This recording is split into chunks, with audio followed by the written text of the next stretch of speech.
9 प्रेरणा 9 प्रेरणा और भावना, गंभीरता से सोचना। 360 प्रेरणा और भावना का अध्ययन क्यों करें? प्रेरणा का अध्ययन हमें न केवल ये समझने में मदद करता है कि हम जो काम करते हैं उससे क्यों करते हैं, बल्कि यह भी कि जब हमारा व्यवहार बदलता है या पुनर्निर्देशित होता है तो हमारे व्यवहार क्यों बदल सकते हैं। प्रेरणाएं हमारी हर चीज का हिस्सा होती हैं, दूसरों के साथ हमारे संबंधों और हमारे स्वास्थ्य को प्रभावित करती हैं, साथ ही इस अध्याय में महत्वपूर्ण निर्णयों को प्रभावित करती हैं। हम विस्तार से बताएंगे हमारे कार्यों के पीछे की प्रेरणाएं और भावनाओं की उत्पत्ति और प्रभाव। सीखने के मकसद। 9.1 आंतरिक प्रेरणा और बाह्य प्रेरणा के बीच अंतर बताएं। 9.2 प्रेरणा के लिए प्रारंभिक वृत्ति और ड्राइव रिडक्शन दृष्टिकोण के प्रमुख तत्वों की पहचान करें। 9.33 प्रकार की आवश्यकताओं की विशेषताओं की व्याख्या करें। 9.4 मोबापुन के लिए उत्तेजना और प्रोत्साहन दृष्टिकोण के प्रमुख तत्वों की पहचान करें। 9.5 बताइए कि मास्लो की आवश्यकताओं की पदानुक्रम और आत्मनिर्णय के सिद्धांत प्रेरणा को किस प्रकार स्पष्ट करते हैं। 9.6 भूख को प्रभावित करने वाले भौतिक और सामाजिक कारकों की पहचान करें। 9.7 मोटापे में योगदान देने वाले कुछ कारकों को पहचानें। 9.8 भावना के 3 तत्वों का वर्णन करें। 9.9 भावनाओं के सामान्य ज्ञान, जेम्स लैंग, कैनन बार्ट और चेहरे की प्रतिक्रिया सिद्धांतों के बीच अंतर बताइए। 9.10 भावना के संज्ञानात्मक उत्तेजना और संज्ञानात्मक मध्यस्थता सिद्धांतों में प्रमुख तत्वों की पहचान करें। 9.11 GTD विधि के 5 चरणों का सारांश दीजिए।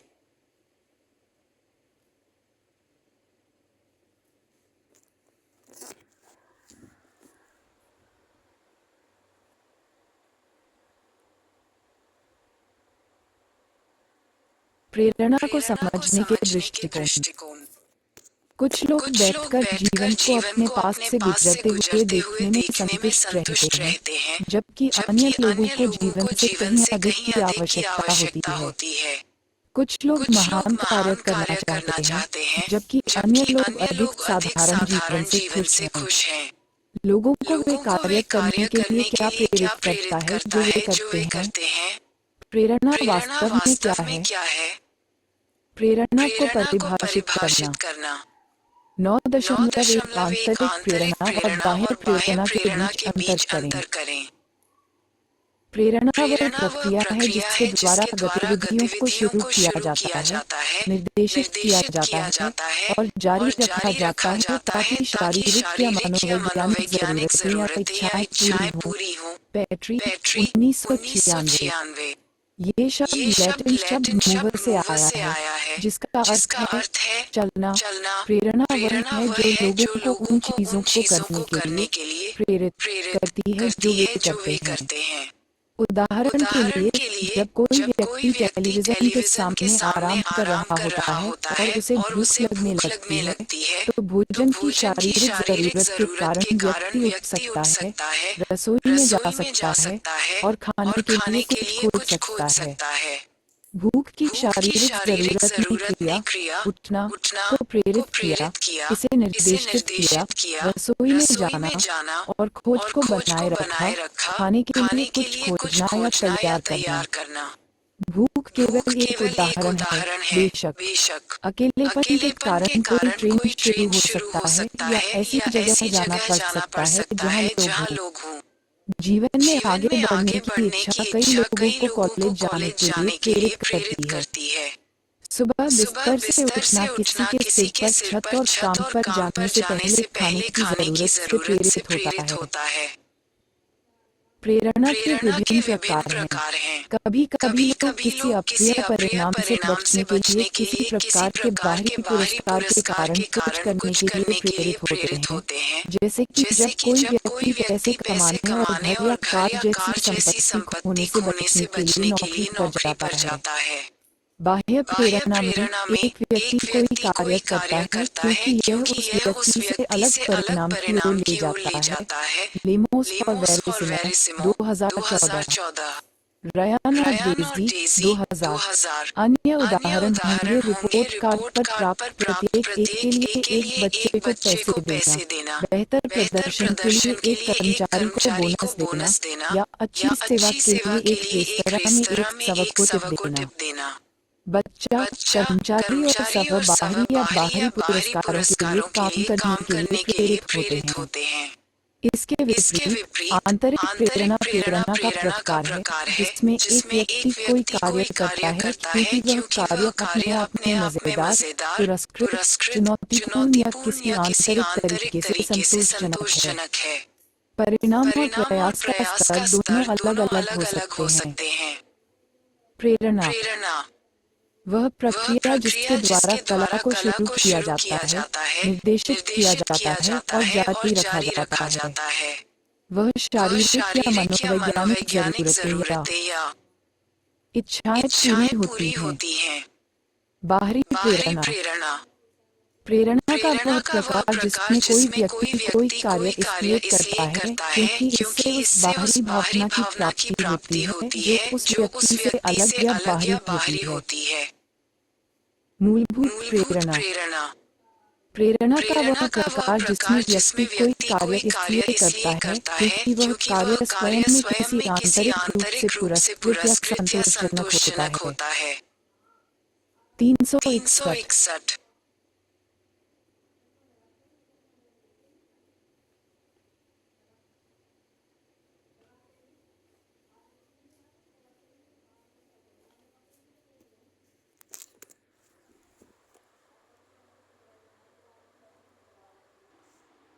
अध्याय कहते हैं कि खिड़कियों की संख्या निर्धारित करने के लिए उन्होंने उस स्थान की तस्वीर बनाई जहां वे रहते हैं और जब वे उस स्थान पर बने घरों से गुजरते हैं तो खिड़कियों की गिनती करते हैं। तो ज्यादा खिड़कियां मतलब आपके सिर में खिड़कियां गिनने के लिए ज्यादा समय। मुझे लगता है कि आपके घर में एक बड़े घर में मानसिक रूप से चलने में एक बड़े घर में चलने से ज्यादा समय लगेगा।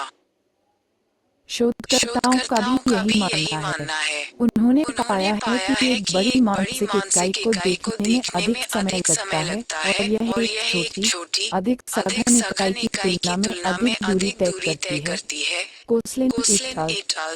2011। ओशनर और कोसलिन 1994। एक अध्ययन कोसलिन et al. 1978 में प्रतिभागियों को एक काल्पनिक द्वीप के नक्शे को देखने के लिए कहा गया था। इस नक्शे पर कई स्थल चिन्ह थे जैसे कि एक झोपड़ी, एक झील और एक घास का मैदान। नक्शा देखने और उसे याद करने के बाद प्रतिभागियों को द्वीप पर एक विशिष्ट स्थान की कल्पना करने के लिए कहा गया जैसे कि झोपड़ी और फिर झील जैसी दूसरी जगह की तलाश करें। जब वे मानसिक रूप से दूसरे स्थान पर पहुंचे तो उन्होंने एक बटन दबाया जिसने प्रतिक्रिया समय रिकॉर्ड किया। दो स्थानों के बीच मानचित्र पर जितनी अधिक भौतिक दूरी थी, प्रतिभागियों को दूसरे स्थान के लिए छवि को स्कैन करने में उतना ही अधिक समय लगा। प्रतिभागी स्पष्ट रूप से अपनी मानसिक इकाई को देख रहे थे और इसे स्कैन कर रहे थे जैसे कि यह एक वास्तविक भौतिक मानचित्र हो। लोग मानसिक रूप से छवियों को घुमाने या मोड़ने में भी सक्षम हैं। शेपर्ड और मीट्सलर 1971, कोसलिन 1983 ने प्रतिभागियों से निम्नलिखित जैसे प्रश्न पूछे। क्या मेंढकों के होंठ और एक छोटी पूंछ होती है?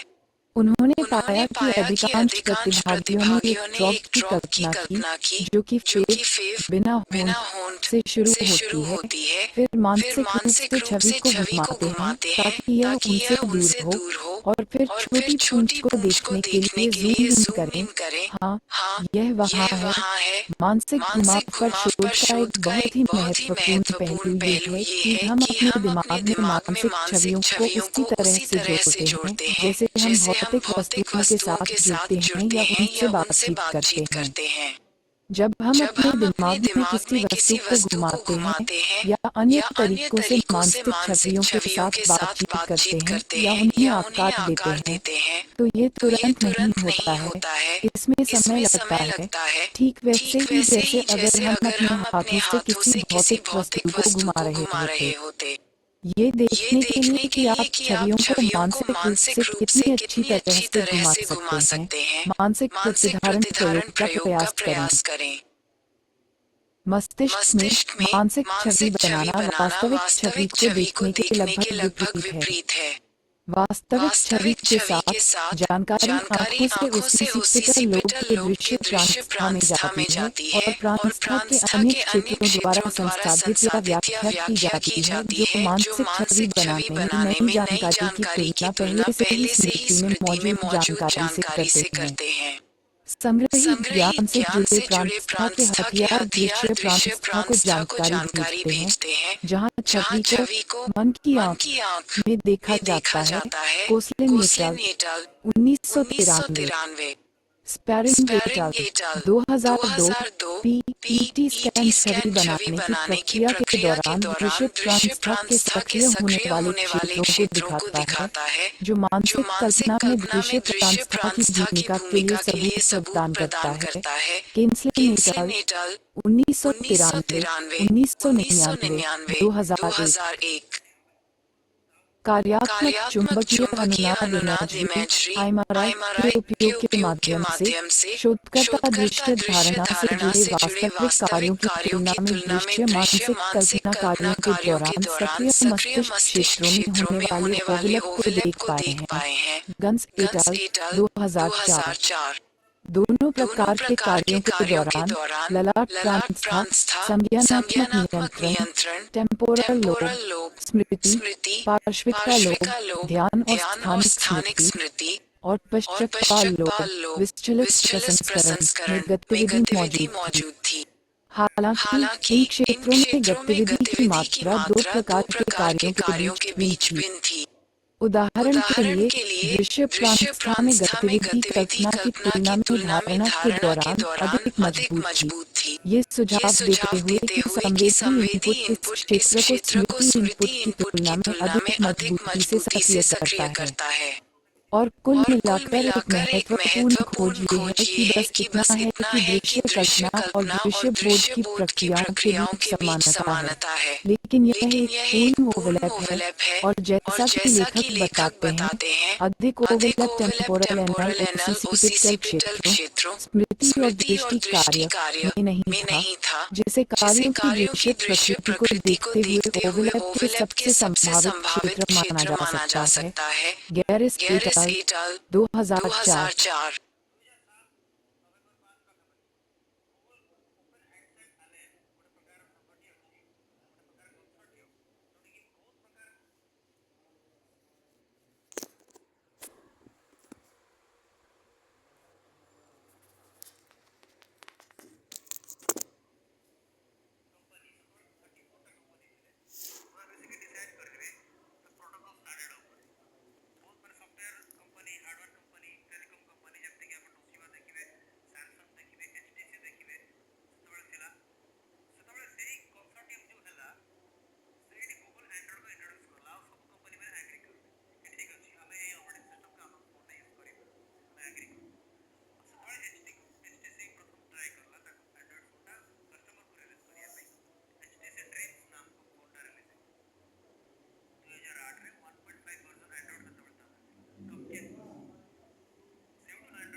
272 अध्याय 7।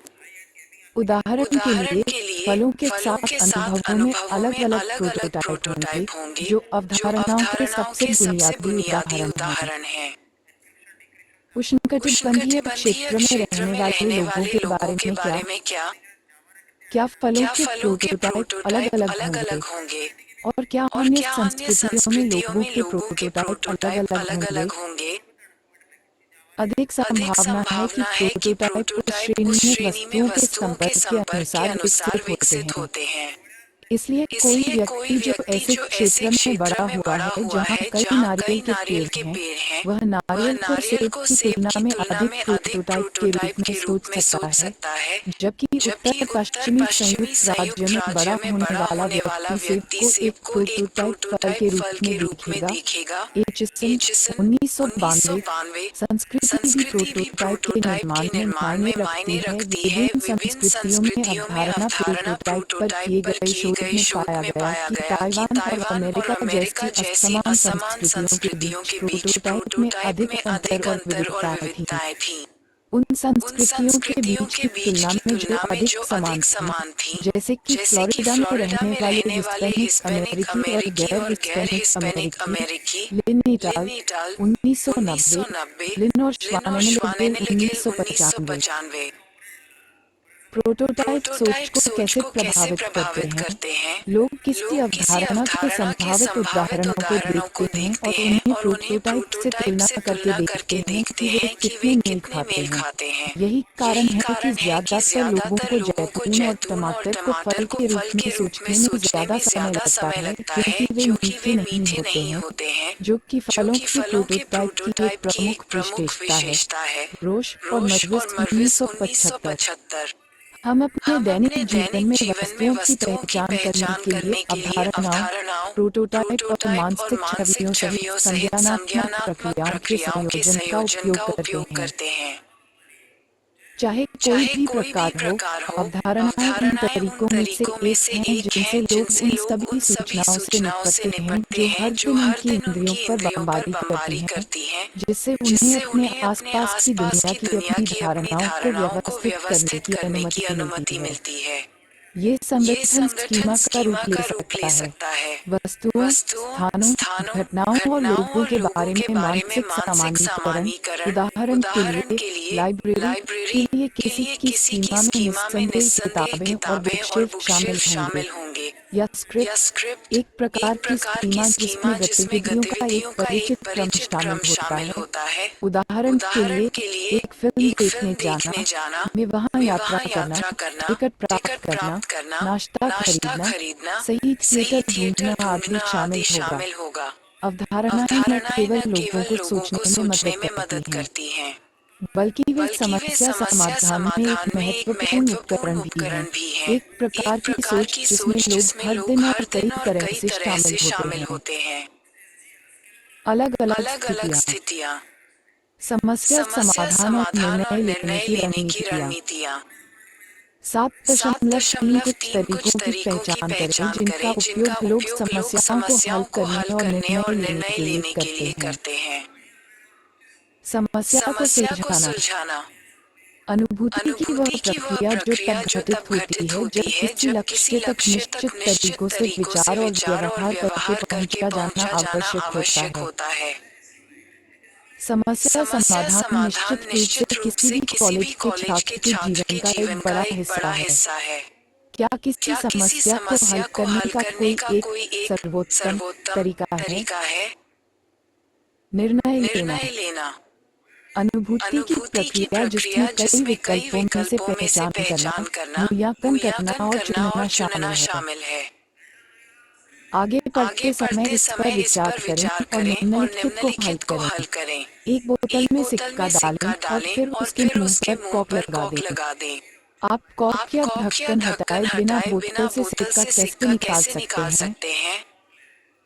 बोतल तोड़ना। इंस्टॉलेशन के लिए इनसाइट पर अनुभव देखें। जैसा कि पहले बताया गया है, छवियां और अवधारणाएं मानसिक उपकरण हैं जिनका उपयोग समस्याओं को हल करने और निर्णय लेने के लिए किया जा सकता है। पिछली समस्या के लिए आप शायद बोतल की एक छवि बनाने की कोशिश कर रहे हैं जिसमें एक सिक्का है। समस्या समाधान तब होता है जब किसी लक्ष्य को कुछ खास तरीकों से सोचकर और व्यवहार करके प्राप्त किया जाना चाहिए। समस्याओं में हॉल में रेसिपी को कैसे काटना है, ये पता लगाने से लेकर जटिल गणितीय प्रमाणों को समझने से लेकर कॉलेज में किस विषय में पढ़ाई करनी है, ये तय करना शामिल है। समस्या समाधान निर्णय लेने या कई विकल्पों में से पहचान करने, मूल्यांकन करने और चुनने का एक पहलू है। समस्याओं को हल करने के लिए लोग कई अलग-अलग तरीकों से सोच सकते हैं। बार-बार बमबारी करता है।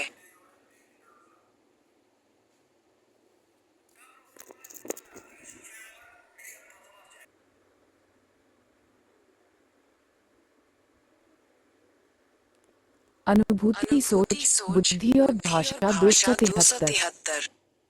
परीक्षण और त्रुटि, यांत्रिक समाधान एक तरीका परीक्षण और त्रुटि का उपयोग करना है, जिसे यांत्रिक समाधान के रूप में भी जाना जाता है। ये और त्रुटि एक के बाद एक समाधान की कोशिश करने से प्रेरित है जब तक कि कोई ऐसा समाधान न मिल जाए जो काम करता हो। उदाहरण के लिए, यदि शेलाना अपनी ऑनलाइन बैंकिंग वेबसाइट का पिन भूल गई है, तो वह एक के बाद एक संयोजन की कोशिश कर सकती है जब तक कि वह काम करने वाले को प्राप्त न कर ले। अगर उसके पास 2 मशीन पेश हैं जो वह सामान्य रूप से उपयोग करती है, तो यांत्रिक समाधानों में एंटी द्वारा हल करना या नियमों का एक सरल सेट भी शामिल हो सकता है। यह वही है जो प्रीस्लेम्स को ग्रेड स्कूल में हल किया गया था। उदाहरण के लिए, एक प्रकार का ठोस समाधान एल्गोरिदम का उपयोग करना है। एल्गोरिदम प्रकार की समस्याओं। एल्गोरिदम विशिष्ट हैं। कुछ समस्याओं को हल करने के लिए चरण दर चरण प्रक्रियाएं हमेशा एक सही समाधान में परिणत होती हैं यदि सही समाधान मिल एल्गोरिदम। उदाहरण के लिए, प्रत्येक श्रेणी के साथ पुस्तकों को वर्णानुक्रम में रखें। रूबिक के क्यूबिक जैसी कई पहेलियों में चरणों का एक सेट होता है जिसका अगर ठीक से पालन किया जाए तो हमेशा पहेली हल हो जाएगी। लेकिन एल्गोरिदम का उपयोग करना हमेशा व्यावहारिक नहीं होता है। उदाहरण के लिए, अगर शेलाना को ये पता नहीं था कि वे 4 संख्याएं क्या हो सकती हैं, तो वह 4 अंकों 0 से 9 तक सभी संभावित संयुग्मों को आजमाकर अपने भूले हुए 3 का पता लगाने में सक्षम हो सकती है। वह अंततः सही 3 ढूंढ लेगी, लेकिन इसमें बहुत लंबा समय लग सकता है। हालांकि कंप्यूटर इस तरह की खोजों को बहुत तेजी से चला सकते हैं, इसलिए व्यवस्थित खोज एल्गोरिदम समान कंप्यूटर प्रोग्राम का एक उपयोगी हिस्सा है। दुर्भाग्यवश मानव कंप्यूटरों की तरह तेज नहीं है तथा संभावित समाधानों को केवल कुछ तक सीमित करने के लिए कुछ तरीके की आवश्यकता है। ऐसा करने का तरीका है हेयूरिस्टिक। हेयूरिस्टिक या अंगूठे का नियम एक नमूना नियम है जो कई स्थितियों पर लागू होने की संभावना है। जबकि एक एल्गोरिदम बहुत विशिष्ट होता है और हमेशा अपने निष्कर्ष का नेतृत्व करेगा, एक हेयूरिस्टिक पिछले अनुभवों के आधार पर एक शिक्षित अनुमान है जो किसी समस्या के लिए संभावित समाधानों को खोजने में मदद करता है। उदाहरण के लिए, यदि कोई छात्र वर्ड प्रोसेसिंग प्रोग्राम में पेपर टाइप कर रहा है और यह जानना चाहता है कि पेज को कैसे फिक्स किया जाए, तो उसे वर्ड प्रोसेसिंग प्रोग्राम पर संपूर्ण मैनुअल पढ़ने की कोशिश करनी चाहिए। इसमें कुछ समय लगेगा।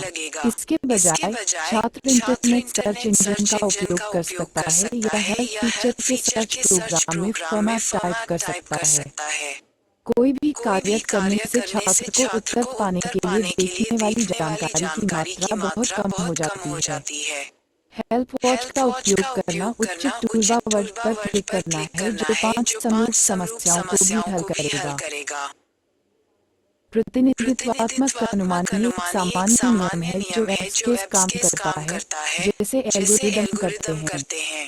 कई मामलों में ह्यूरिस्टिक का उपयोग करना एल्गोरिदम का उपयोग करने से तेज है, लेकिन एल्गोरिदम के विपरीत ह्यूरिस्टिक्स हमेशा सही समाधान की ओर नहीं ले जाएगा। गति में जो लाभ होता है वह कभी-कभी सटीकता में खो जाता है। उदाहरण के लिए, एक प्रतिनिधित्वात्मक अनुमानी का उपयोग वस्तुओं को वर्गीकृत करने के लिए किया जाता है और केवल यह मानता है कि किसी व्यक्ति के लिए कोई भी वस्तु जो किसी विशेष श्रेणी के सदस्यों के साथ विशेषताओं को साझा करती है, वह भी उस श्रेणी का सदस्य है।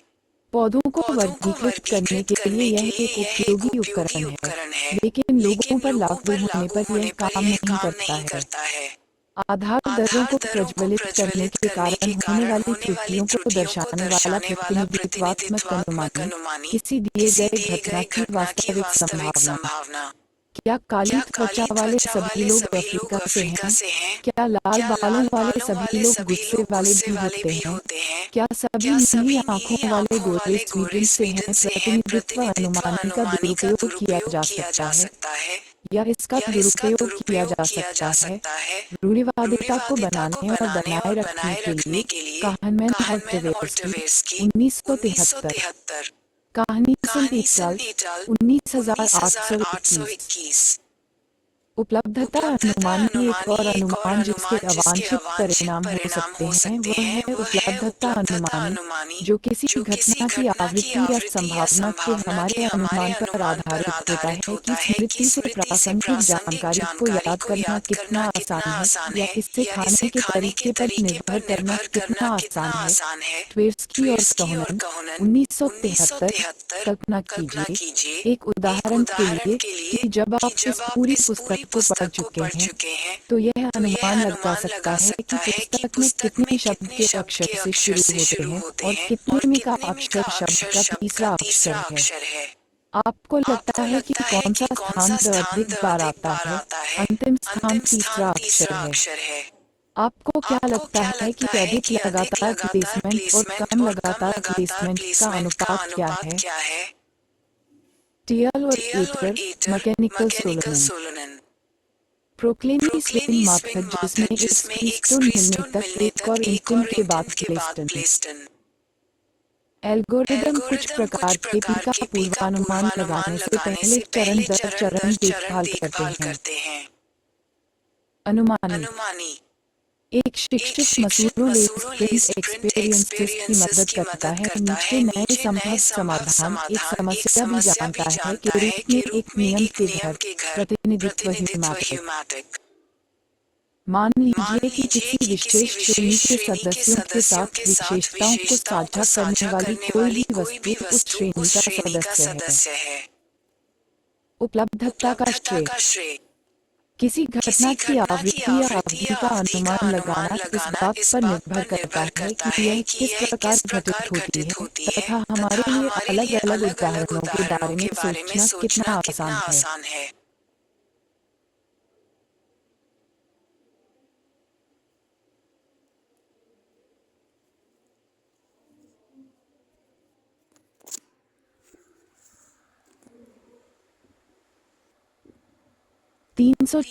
अध्याय मैक्लेलैंड के लेखन पर संक्षिप्त रूप में इस आवश्यकता में उच्च लोगों को दूसरों की तरह बनने और अपने आसपास के लोगों द्वारा उच्च सम्मान में रखे जाने की आवश्यकता होती है। ये युग संबद्धता वाले लोगों को ग्राउंड खिलाड़ी बनाता है, जबकि उपलब्धि में उच्च व्यक्ति बस दौड़ सकता है। रास्ते में कुछ फ्रेंच सदस्यों को मैक्लेलैंड द्वारा प्रस्तावित एक दूसरी मनोवैज्ञानिक आवश्यकता शक्ति की आवश्यकता के बारे में जानकारी टॉवर एक लक्ष्य तक पहुंचने के बारे में नहीं है, बल्कि अन्य लोगों पर नियंत्रण रखने के बारे में है। लोग इस आवश्यकता में उच्च व्यक्ति दूसरों पर प्रभाव डालना चाहते हैं और उन पर प्रभाव डालना चाहते हैं। वे चाहते हैं कि उनके विचार वही हों जो ध्यान में रखे जाएं, भले ही उनके विचार सफलता की ओर ले जाएं या नहीं।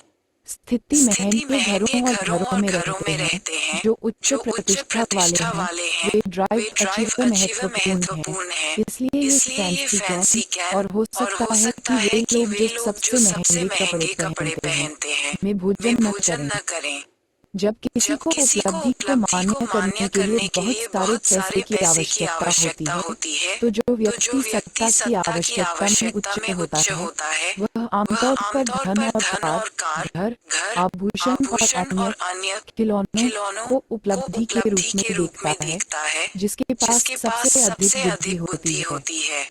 उपलब्धि की आवश्यकता में लक्ष्य प्राप्त करने में सफल होने की तीव्र इच्छा शामिल होती है, न केवल यथार्थवादी बल्कि चुनौतीपूर्ण भी।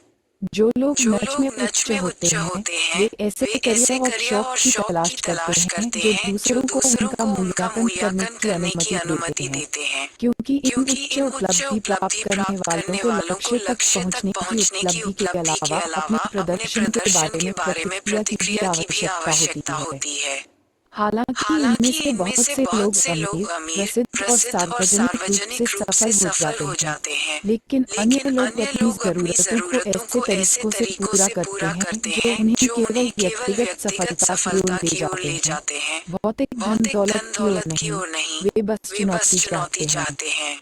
उपलब्धि परिवर्तन स्कूल में सफलता, व्यावसायिक पहुंच और एक व्यक्ति द्वारा उत्पादित चीजों की गुणवत्ता और मात्रा से दृढ़ता से संबंधित प्रतीत होता है। कोलिन सेटल 2004, गिलेस्पी एट अल 2002, रिचर्ड एट अल 2015, स्पेंगलर 1992। गंभीरता से सोचना। क्या इस खंड में चर्चा की गई 3 प्रकार की रीढ़ कई पोर्टेसियों के गुआल से संबंधित हो सकती हैं? क्या कुछ रीढ़ दूसरों की तुलना में अधिक महत्वपूर्ण होंगी? अपने उत्तर पर कक्षा के साथ चर्चा करें। लोग उच्च उपलब्धियां कैसे प्राप्त करते हैं? व्यक्तित्व और नाच, कैरोल डवेक की प्रेरणा का आत्म सिद्धांत। प्रेरणा और व्यक्तित्व मनोवैज्ञानिक कैरोल डवेक 1999, नुसबाम और डवेक 2009 के अनुसार उपलब्धि की आवश्यकता व्यक्तित्व कारकों से निकटता से जुड़ी हुई है जिसमें एक व्यक्ति का ये दृष्टिकोण भी शामिल है कि स्वयं व्यक्ति की अपनी क्षमताओं और दूसरों के साथ संबंधों के बारे में जो विश्वास है उसके कार्यों की सफलता या विफलता के बारे में व्यक्ति की धारणा को कैसे प्रभावित कर सकता है। यह अवधारणा नियंत्रण की बहुत पुरानी धारणा से संबंधित है जिसमें जो लोग मानते हैं कि उनके जीवन में जो कुछ भी होता है उस पर उनका नियंत्रण है, उन्हें नियंत्रण के नियंत्रण में आंतरिक माना जाता है और जो लोग महसूस करते हैं कि उनके जीवन को शक्तिशाली अन्य लोगों भाग्य या नियति द्वारा नियंत्रित किया जाता है उन्हें नियंत्रण के नियंत्रण में बाहरी माना जाता है। AP McDonald 1970, Rotter 1966। शक्ति की आवश्यकता अभी दूसरों पर प्रभाव डालने या उनसे प्रतिस्पर्धा करने की आवश्यकता। उपलब्धि की आवश्यकता नच एक ऐसा बंधन जिसमें लक्ष्यों को प्राप्त करने में सफल होने की तीव्र इच्छा शामिल होती है, न केवल यथार्थवादी बल्कि चुनौतीपूर्ण भी। डवेक ने विशेष रूप से शिक्षा के क्षेत्र में अनुभवजन्य शोध का एक बड़ा संग्रह एकत्र किया है जो इस विचार का समर्थन करता है कि लोगों के अपने बारे में सिद्धांत उनकी उपलब्धि प्रेरणा के स्तर और असफलता के बावजूद सफलता प्राप्त करने की उनकी इच्छा को प्रभावित कर सकते हैं। डवेक 1986, डवेक और एलियट 1983, डवेक और लेगेट 1988, इलियट और डवेक 1988, येजर एट अल 2014। इस शोध के अनुसार लोग बुद्धिमत्ता के बारे में 2 विश्वास प्रणालियों में से एक बना सकते हैं जो बदले में उनकी उपलब्धि की प्रेरणा को प्रभावित करती है।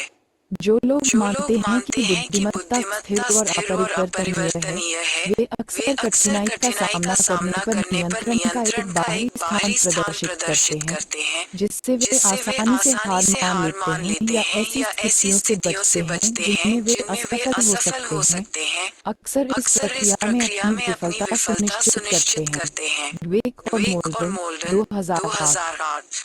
वे सीखी हुई असहायता विकसित करने के लिए प्रवृत्त होते हैं, लक्ष्य प्राप्त करने का प्रयास करना बंद करने की प्रवृत्ति, क्योंकि पिछली असफलता ने उन्हें यह विश्वास दिलाया है कि वे सफल नहीं हो सकते।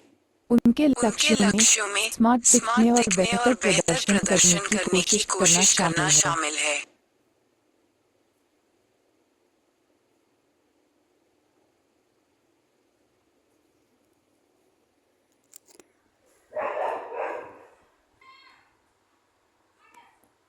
ईथर डी, कम से कम मैंने स्लाइड से बेहतर प्रदर्शन किया। बोर उदाहरण के लिए टेंट फॉन्ट उस दिन कक्षा में आने से बच सकते हैं, हालांकि इसका मतलब मैट्रिक परीक्षा में बेहतर स्कोर प्राप्त करना हो सकता है।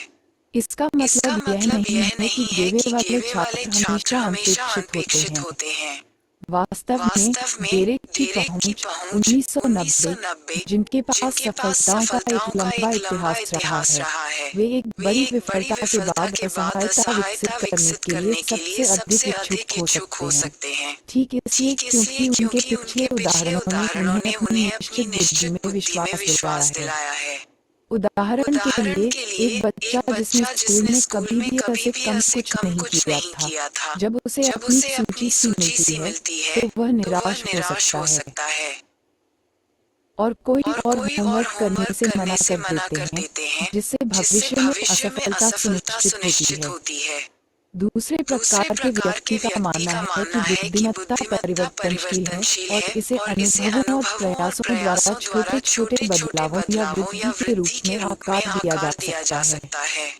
ये लोग नियंत्रण का एक आंतरिक स्थान भी दिखाते हैं, दोनों में यह विश्वास करते हुए कि उनके अपने कार्य और प्रयास उनकी बुद्धिमत्ता में सुधार करते हैं और चुनौतियों से घिरे होने पर नियंत्रण रखने या अपने प्रयासों को बढ़ाने में। वेक और मोल्डन 2008। वे अपनी बुद्धिमानी को बढ़ाने के लक्ष्य के साथ नई रणनीतियां विकसित करने और नए कार्यों में शामिल होने पर काम करते हैं।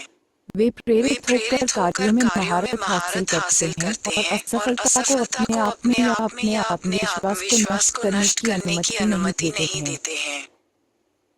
इस और अन्य शोध के आधार पर वे अनुशंसा करते हैं कि माता पिता और शिक्षक बच्चों के प्रयासों और उन तरीकों की प्रशंसा करें जो बच्चों को उन प्रयासों को करने के लिए प्रेरित करते हैं, न कि केवल सफलताओं या क्षमताओं की।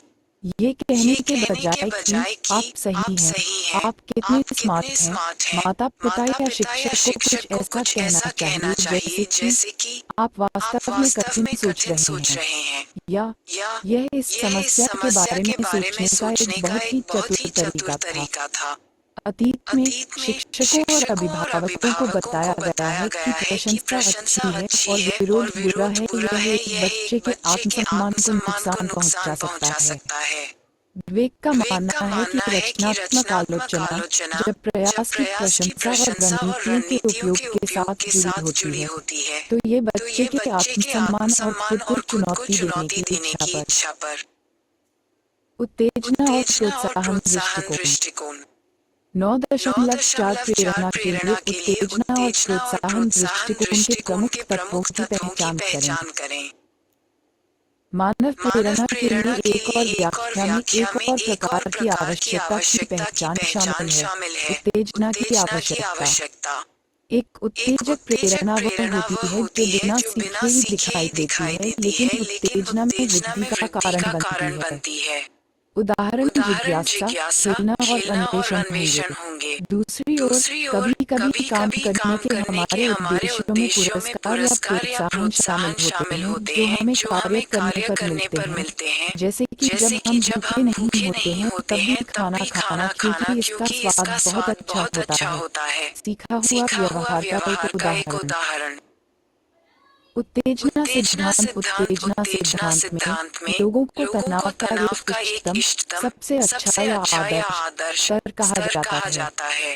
उदाहरण के लिए कार्य प्रदर्शन प्रभावित हो सकता है यदि उत्तेजना का स्तर बहुत अधिक है, जैसे कि गंभीर परीक्षा चिंता, या यहाँ तक कि अगर उत्तेजना का स्तर बहुत कम है, जैसे कि ऊब।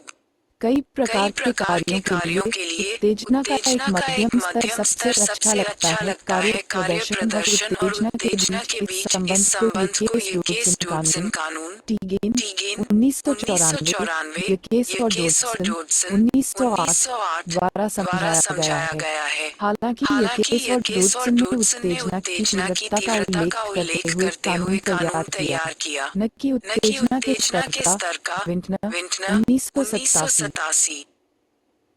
खेल मनोवैज्ञानिकों और सामाजिक मनोवैज्ञानिकों दोनों के लिए विशेष रुचि की बात यह है कि यह उत्तेजना प्रभाव कार्यों के कठिनाई स्तर द्वारा संशोधित प्रतीत होता है। आसान कार्यों के लिए इष्टतम प्रदर्शन के लिए कुछ हद तक उच्च मध्यम स्तर की आवश्यकता होती है, जबकि कठिन कार्यों के लिए निम्न मध्यम स्तर की आवश्यकता होती है। चित्र 9.2 इस संबंध को ग्राफिक रूप में दर्शाता है। एक खेल भुगतान विशेषज्ञ एथलीट के साथ काम करके उन्हें जोन में लाने में मदद कर सकता है, जहां वे उत्तेजना के उस विशिष्ट क्षेत्र न बहुत कम और न बहुत अधिक और मानसिक ध्यान की स्थिति में होते हैं, ताकि उनके एथलेटिक कौशल और प्रदर्शन को अधिकतम किया जा सके। सामाजिक मनोवैज्ञानिक किसी व्यक्ति के प्रदर्शन की सुविधा या हानि पर अन्य लोगों की उपस्थिति के प्रभाव की भी जांच करते हैं। उदाहरण के लिए कल्पना करें कि कोई व्यक्ति पास में बैठे सहपाठी से बात कर रहा है। प्रोत्साहन मकसद एक प्रेरणा जो सीखी हुई नहीं लगती, लेकिन उत्तेजना में वृद्धि का कारण बनती है, जैसे कि जिज्ञासा।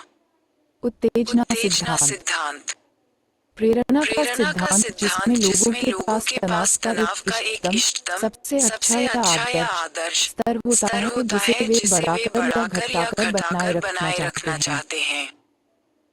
उत्तेजना ये केस डोडसन कानून कहता है कि जब कार्य सरल होते हैं तो अकोवल का उच्च स्तर बेहतर प्रदर्शन का संकेत देता है। जब कार्य कठिन होता है तो अकोवल का निम्न स्तर बेहतर प्रदर्शन का संकेत देता है। बेहतर प्रदर्शन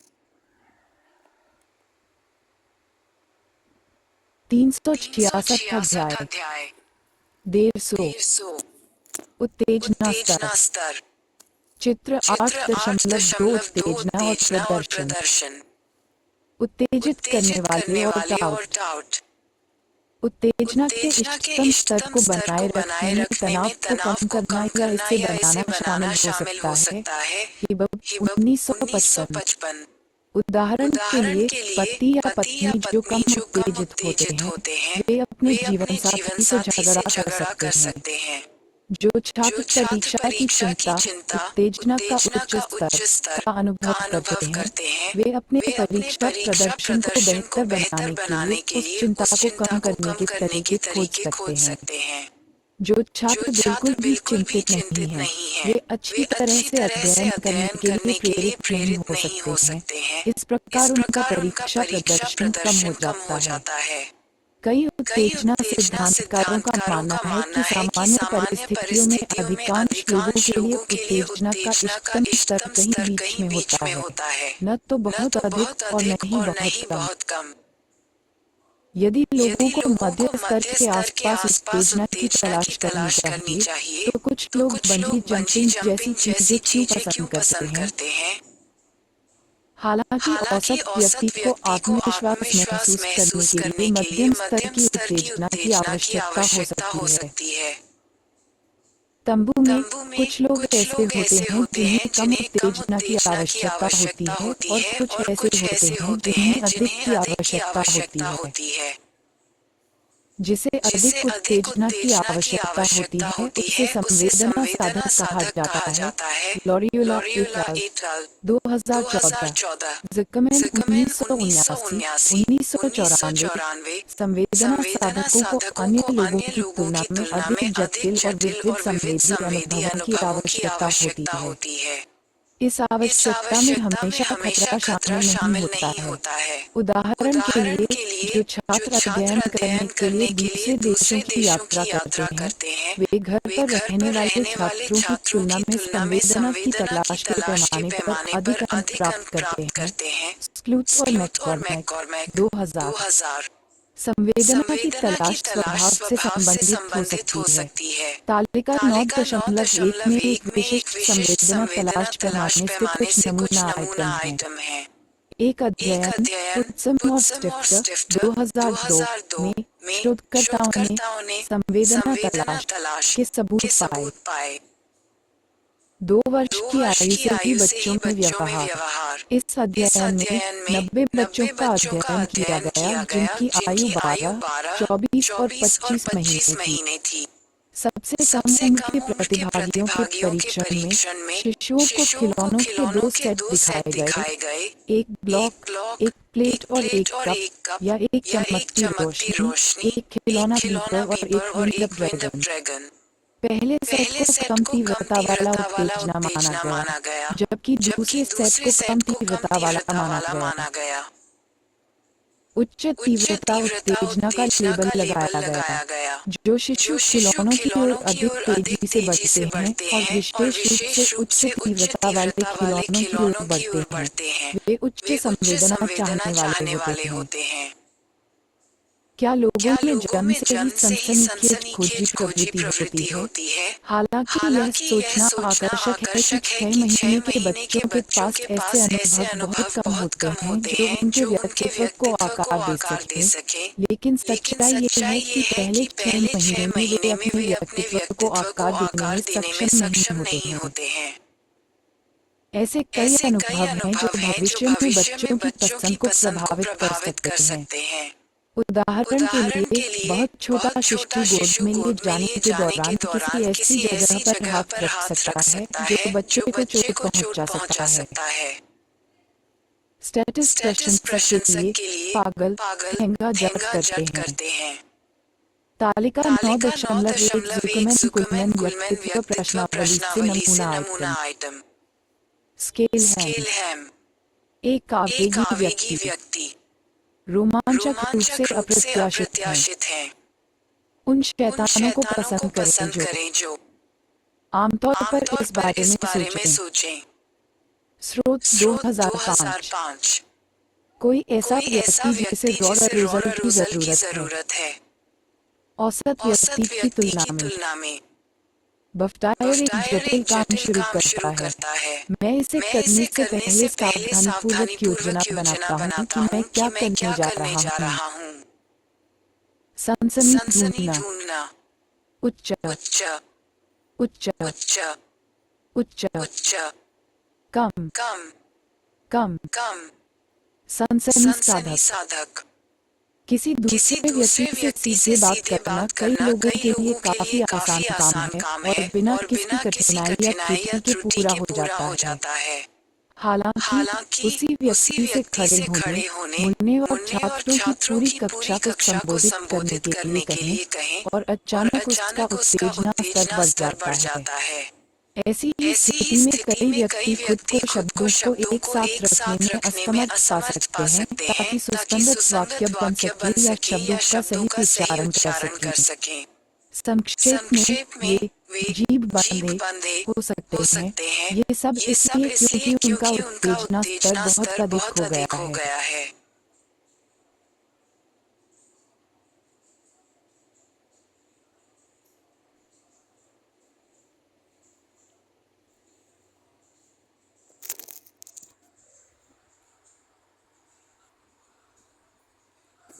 दर्द पैदा करना।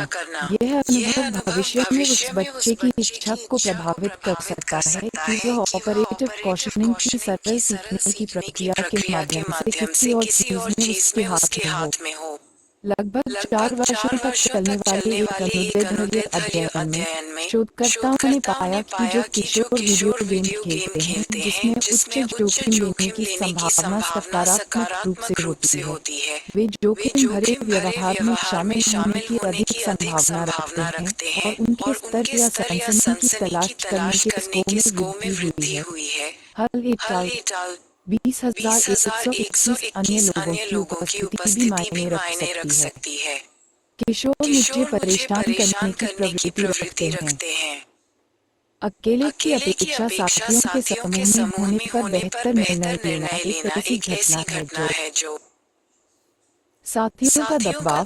Smith eight al 2014, Willoughby eight अल 2013, एक हालिया अध्ययन एस्टीवा एट अल 2013 में एट अल 2016 के अनुसार किशोरावस्था के अंतिम चरण में पहुंच चुके पुरुषों 18 से 22 वर्ष की आयु को अकेले 3 स्थितियों में निर्णय लेने के लिए परीक्षणों की एक श्रृंखला दी गई, जिसमें एक ही आयु के 4 पुरुषों का समूह था और एक समूह में 3 आयु साथी और एक वृद्ध पुरुष 25 से 30 वर्ष की आयु थे। जब अकेले या वृद्ध पुरुष के साथ समूह में परीक्षण किया गया तो प्रतिभागियों ने लगभग समान स्तर का जोखिम भरा व्यवहार प्रदर्शित किया, लेकिन जब समान आयु के साथियों के साथ समूह में परीक्षण किया गया तो उन्होंने काफी अधिक जोखिम लेने का प्रदर्शन किया। ऐसा प्रतीत होता है कि सिर्फ एक वृद्ध पुरुष की उपस्थिति ही साथियों के दबाव की स्थितियों में आमतौर पर पाई जाने वाली रोक लेने की वृद्धि को रद्द करने के लिए पर्याप्त थी। प्रोत्साहन दृष्टिकोण। पिछले थैंक्सगिविंग पर मैंने जितना खा सकता था खा लिया था। फिर मेरी आंटी ने अपनी लाजवाब कद्दू पाई का एक टुकड़ा निकाला और मैं खुद को रोक नहीं पाया और मैंने उसे खा लिया, हालांकि मुझे बिल्कुल भी भूख नहीं थी। क्या कारण है कि हम तब भी कुछ करते हैं जब हमारे पास उन्हें करने की इच्छा या जरूरत नहीं होती? ये सच है कि कभी कोई शारीरिक जरूरत मौजूद नहीं होती, फिर भी लोग खाते पीते हैं या ऐसे प्रतिक्रिया करते हैं जैसे उन्हें कोई जरूरत हो। भले ही पाई का वह टुकड़ा भूख मिटाने के लिए जरूरी न हो, लेकिन ये बहुत फायदेमंद था, है ना? और पिछले मौकों पर वह पाई स्वादिष्ट और फायदेमंद भी थी, इसलिए अब उस इनाम की उम्मीद है। पाई स्वाद और मिठास के अपने सभी शानदार स्वादों में अपने आप में खाने के लिए एक प्रोत्साहन बन जाती है। प्रोत्साहन ये चीजें हैं जो लोगों को कार्रवाई करने के लिए आकर्षित या प्रेरित करती हैं। प्रोत्साहन दृष्टिकोणों में व्यवहार को बाहरी उत्तेजना के संदर्भ में समझाया जाता है और इसके पुरस्कृत गुण। ये पुरस्कृत गुण किसी भी जरूरत या उत्तेजना के स्तर से स्वतंत्र रूप से मौजूद होते हैं और लोगों को केवल प्रोत्साहन पर ही कार्य करने के लिए प्रेरित कर सकते हैं। इस प्रकार प्रोत्साहन सिद्धांत वास्तव में कम से कम आंशिक रूप से सीखने के सिद्धांतों पर आधारित है जिनकी चर्चा अध्याय 5 में की गई थी। अपने आप में प्रोत्साहन दृष्टिकोण सभी व्यवहार के पीछे की प्रेरणा की व्याख्या नहीं करता है। आज कई सिद्धांतकार प्रेरणा को आंतरिक आवश्यकताओं या प्रेरणाओं के धक्का और पुरस्कृत बाहरी उत्तेजना के खिंचाव दोनों के परिणामस्वरूप देखते हैं। उदाहरण के लिए कभी कोई व्यक्ति वास्तव में भूखा हो सकता है धक्का, लेकिन अजवाइन की छड़ी के बजाय कैंडी बार का चयन करके उस इच्छा को संतुष्ट करना चुनता है। कैंडी बार अधिकांश लोगों को अधिक आकर्षित करती है और इसलिए अजवाइन की तुलना में इसका अधिक आकर्षण होता है। सच कहूं तो अधिकांश लोगों के लिए लगभग हर चीज अजवाइन की तुलना में अधिक आकर्षण रखती है। मानवतावादी दृष्टिकोण 9.5 बताइए कि मास्लो के आवश्यकताओं के पदानुक्रम और आत्मनिर्णय के सिद्धांत किस प्रकार एक दूसरे से मेल खाते हैं।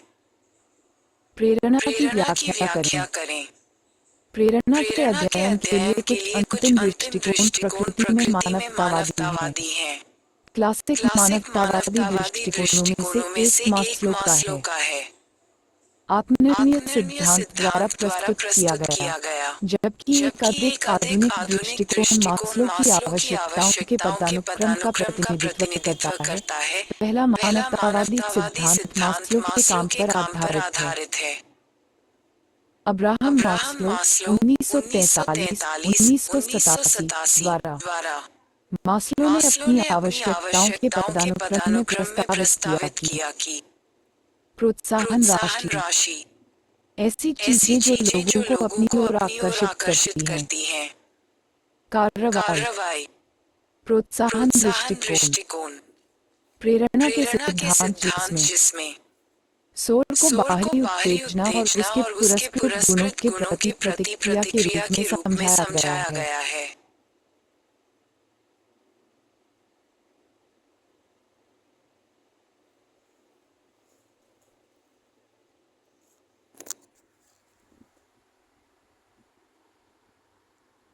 तीन सौ 88 अध्याय।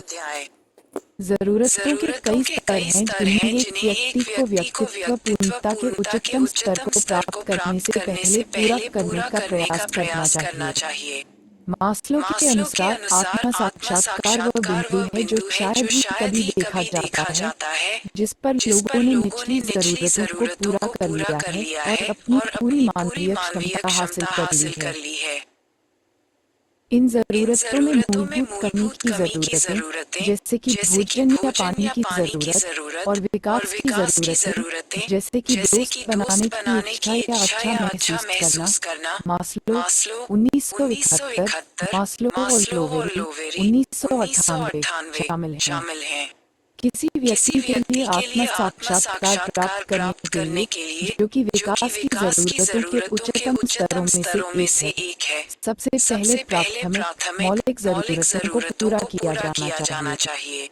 चित्र 9.3 मास्लो की जरूरतों की श्रृंखला को पिरामिड के रूप में दर्शाने का विशिष्ट तरीका दिखाता है, जिसमें जीवित रहने के लिए सबसे बुनियादी जरूरतें सबसे नीचे और सबसे ज्यादा जरूरतें सबसे ऊपर हैं।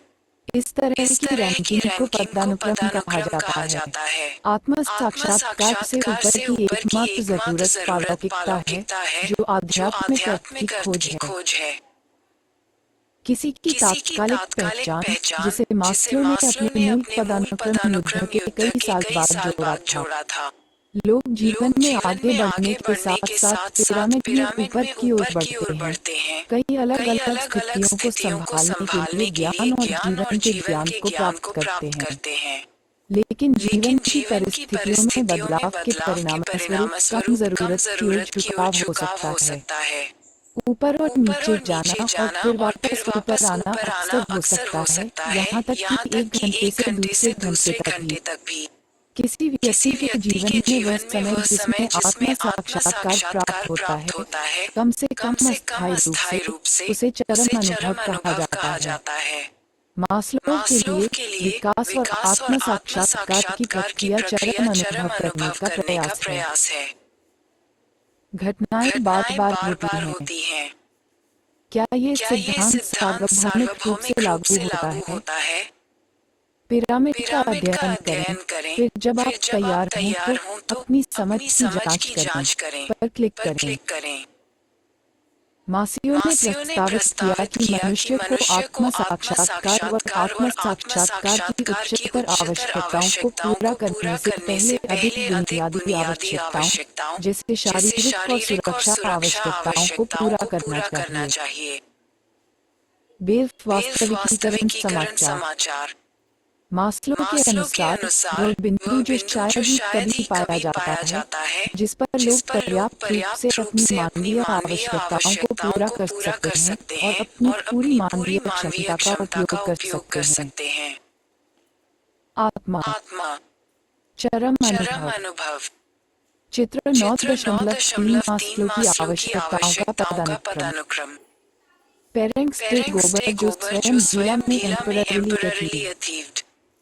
Check your understanding. मास्लो ने प्रतिपादित किया कि मनुष्य को सबसे बुनियादी जरूरतों को पूरा करना चाहिए, जैसे कि शारीरिक और सुरक्षा, आत्म साक्षात्कार और पारलौकिकता की उच्चतर आवश्यकताएं वसा तक सीमित हैं। हैरानची एक वर्गीकृत या रैंक वाली श्रृंखला।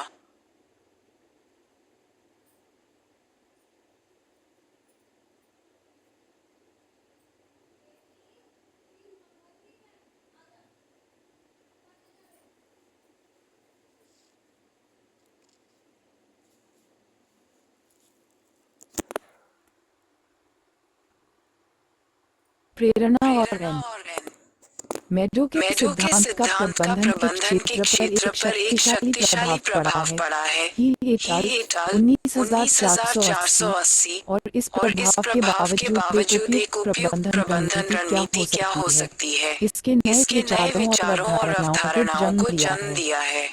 मास्लो का सिद्धांत इसके शहरों के बिना नहीं है। ऐसी कई समस्याएं हैं जिन पर दूसरों ने प्रकाश डाला है, और सबसे गंभीर यह है कि इसका थोड़ा वैज्ञानिक समर्थन है। वेंथ एट अल 1984। सिगमंड फ्रॉइड की तरह मास्लो ने अपने सिद्धांत को लोगों के अपने व्यक्तिगत अवलोकनों के आधार पर विकसित किया, न कि किसी अनुभवजन्य रूप से एकत्रित अवलोकन या शोध के आधार पर।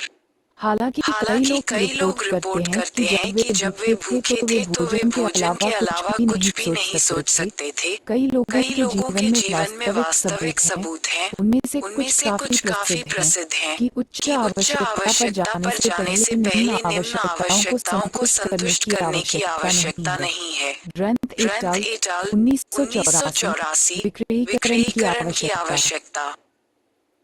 मैस्लो का काम अमेरिकियों के उनके अध्ययन पर भी आधारित था। क्रॉस कल्चरल रिसर्च से पता चलता है कि पदानुक्रम पर जरूरतों का क्रम हमेशा अन्य संस्कृतियों के लिए सही नहीं होता है, खासकर उन संस्कृतियों के लिए जो अनिश्चितता से बचने के लिए संयुक्त राज्य अमेरिका की संस्कृति से अधिक मजबूत प्रवृत्ति रखते हैं, जैसे ग्रीस और जापान।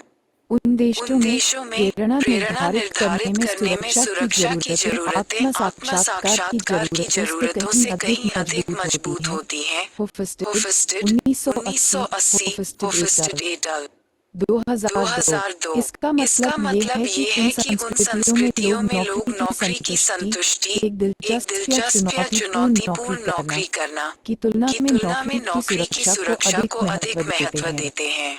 स्वीडन और नॉर्वे जैसे देशों में जो जीवन की गुणवत्ता को एक व्यक्ति द्वारा उत्पादित की जाने वाली चीजों से अधिक महत्वपूर्ण मानते हैं, सामाजिक जरूरतें आत्म साक्षात्कार की जरूरतों से अधिक महत्वपूर्ण नहीं हो सकती हैं। होफस्टेड एट अल 2002। अन्य सिद्धांतकारों एल्डिफर 1972, केनेरिक एट अल 2010 ने मास्लो के पदानुक्रम को परिष्कृत किया है। डगलस केनेरिक और उनके सहयोगियों ने मास्लो के मूल पदानुक्रम में एक संशोधन का सुझाव दिया है जो विकासवादी जीव विज्ञान और मनोविज्ञान के पहलुओं को शामिल करता है। उनके संशोधन में सांसारिक उद्देश्यों और पर्यावरणीय खतरों और अवसरों के बीच गतिशीलता को शामिल किया गया है। केनेरिक एट अल 2011। हालांकि उनका संशोधन आलोचना के बिना नहीं रहा है और इसने आगे के चिंतन को जन्म दिया है। केनेरिक के सिद्धांत के कुछ तत्वों को चुनौती दी गई है, जिसमें मानव सांस्कृतिक प्रभावों के बजाय विकासवादी पहलुओं पर इसके ध्यान पर सवाल उठाना शामिल है। केसेबी एट अल 2010। और पिरामिड के शिखर से लेकर पदानुक्रम तक से आत्म साक्षात्कार को पूरी तरह से एक अलग मकसद के रूप में हटा दिया गया है। पीटरसन और पार्क 2010। जिस तरह प्रेरणा के कई पहलू हैं, उसी तरह जरूरतों के उचित पदानुक्रम के किसी भी संशोधन या चर्चा में कई तरह की राय और दृष्टिकोणों को ध्यान में रखना होगा। आत्मनिर्धारण सिद्धांत SDT SDT प्रेरणा का एक और सिद्धांत जो मास्लो की आवश्यकताओं के पदानुक्रम के समान है। रिचर्ड रयान और एडवर्ड डेजी 2000 का आत्मनिर्धारण सिद्धांत SDT है।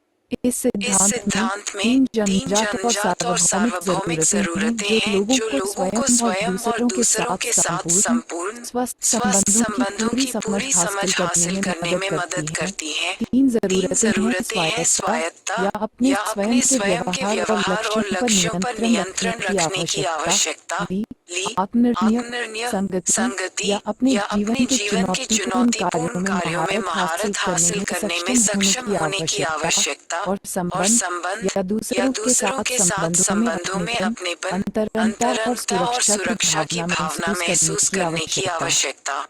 व्यक्तित्व के कई सिद्धांतों में ये जरूरतें आम हैं। संबंध की जरूरत जाहिर है मास्लो की अपनेपन और प्रेम की जरूरतों के समान है। और और स्वायत्ता और क्षमता दोनों एरिक्सन एरिक्सन के मनोसामाजिक के व्यक्तित्व के सिद्धांत के महत्वपूर्ण पहलू हैं। विकास Erikson Erikson 1950 1980 1980 Ryan Ryan Deci और और उनके उनके सहकर्मी Deci Deci et al et al 1994 1994 Ryan और और डेजी डेजी 2000 का 2000 मानना है है कि कि इन इन जरूरतों जरूरतों को को पूरा पूरा करना करना सबसे सबसे अच्छा अच्छा हो सकता है अगर व्यक्ति के पास एक सहायक वातावरण हो जिसमें वह दूसरों के साथ लक्ष्य और संबंध विकसित कर सके। ऐसी ऐसी संतुष्टि न केवल स्वस्थ स्वस्थ मनोवैज्ञानिक विकास को बढ़ावा देगी बल्कि व्यक्ति की आंतरिक प्रेरणा को भी बढ़ाएगी। कार्रवाई इसलिए की जाती है क्योंकि वे आंतरिक रूप से पुरस्कृत या संतोषजनक होती हैं। साक्ष्य बताते हैं कि आंतरिक प्रेरणा तब बढ़ जाती है या बढ़ जाती है जब कोई व्यक्ति न केवल सक्षमता महसूस करता है, दूसरों से सकारात्मक प्रतिक्रिया का अनुभव करने और चुनौतीपूर्ण कार्यों में सफल होने के माध्यम से, बल्कि बल्कि स्वायत्ता की भावना भी महसूस करता है। आत्मनिर्णय सिद्धांत SDT जुमान जुमान प्रेरणा की चीज चीज जिसमें किसी किसी कार्रवाई का सामाजिक सामाजिक संदर्भ संदर्भ मोटिवेशन के प्रकार पर प्रभाव कार्रवाई कार्रवाई के लिए मौजूद है। मौजूद है।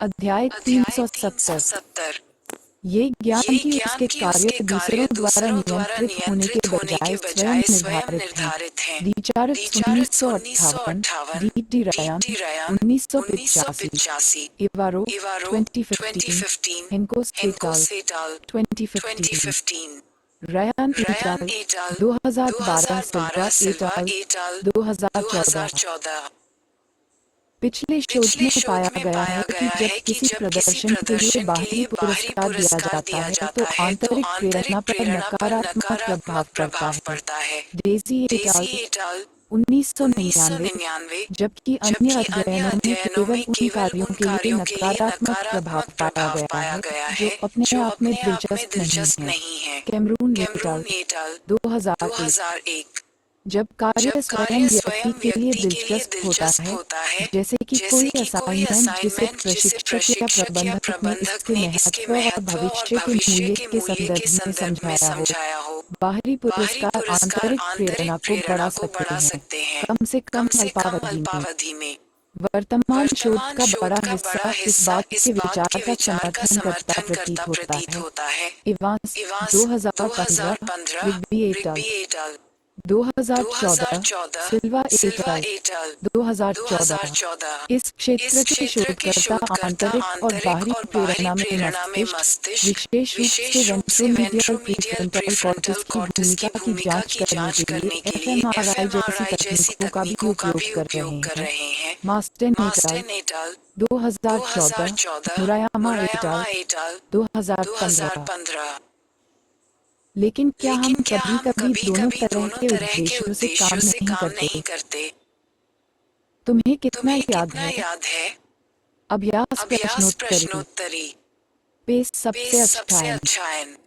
एक, एक, यह एक यह व्यक्ति एक एक व्यक्ति एक परिणाम प्राप्त परिणाम करने प्राप्त के करने लिए के एक लिए एक बेनविया बाहर बेनविया आया बाहर था आया कि था एक कि व्यक्ति एक इस व्यक्ति स्क्रीन से स्क्रीन था। से था। 5, 5, मास्लो के मास्लो के सिद्धांत में सिद्धांत में लोग कितनी लोग बार कितनी बिक्री बार प्राप्ति बिक्री के प्राप्ति के बंदरगाह पर बंदरगाह पर पहुंचते हैं? पहुंचते हैं? बी, बी, एक्सट्रीम एक्सट्रीमवेरॉन। गोता शब्द गोता शब्द प्रेरणा। प्रेरणा। यह यह मेट्यूएशन है। मेट्यूएशन है। का का अधिकांश लोग अधिकांश वयस्क लोग होने से वयस्क होने पहले से ही पहले आत्म ही आत्म साक्षात्कार की साक्षात्कार स्थिति की तक स्थिति पहुंच तक जाते पहुंच हैं। जाते हैं।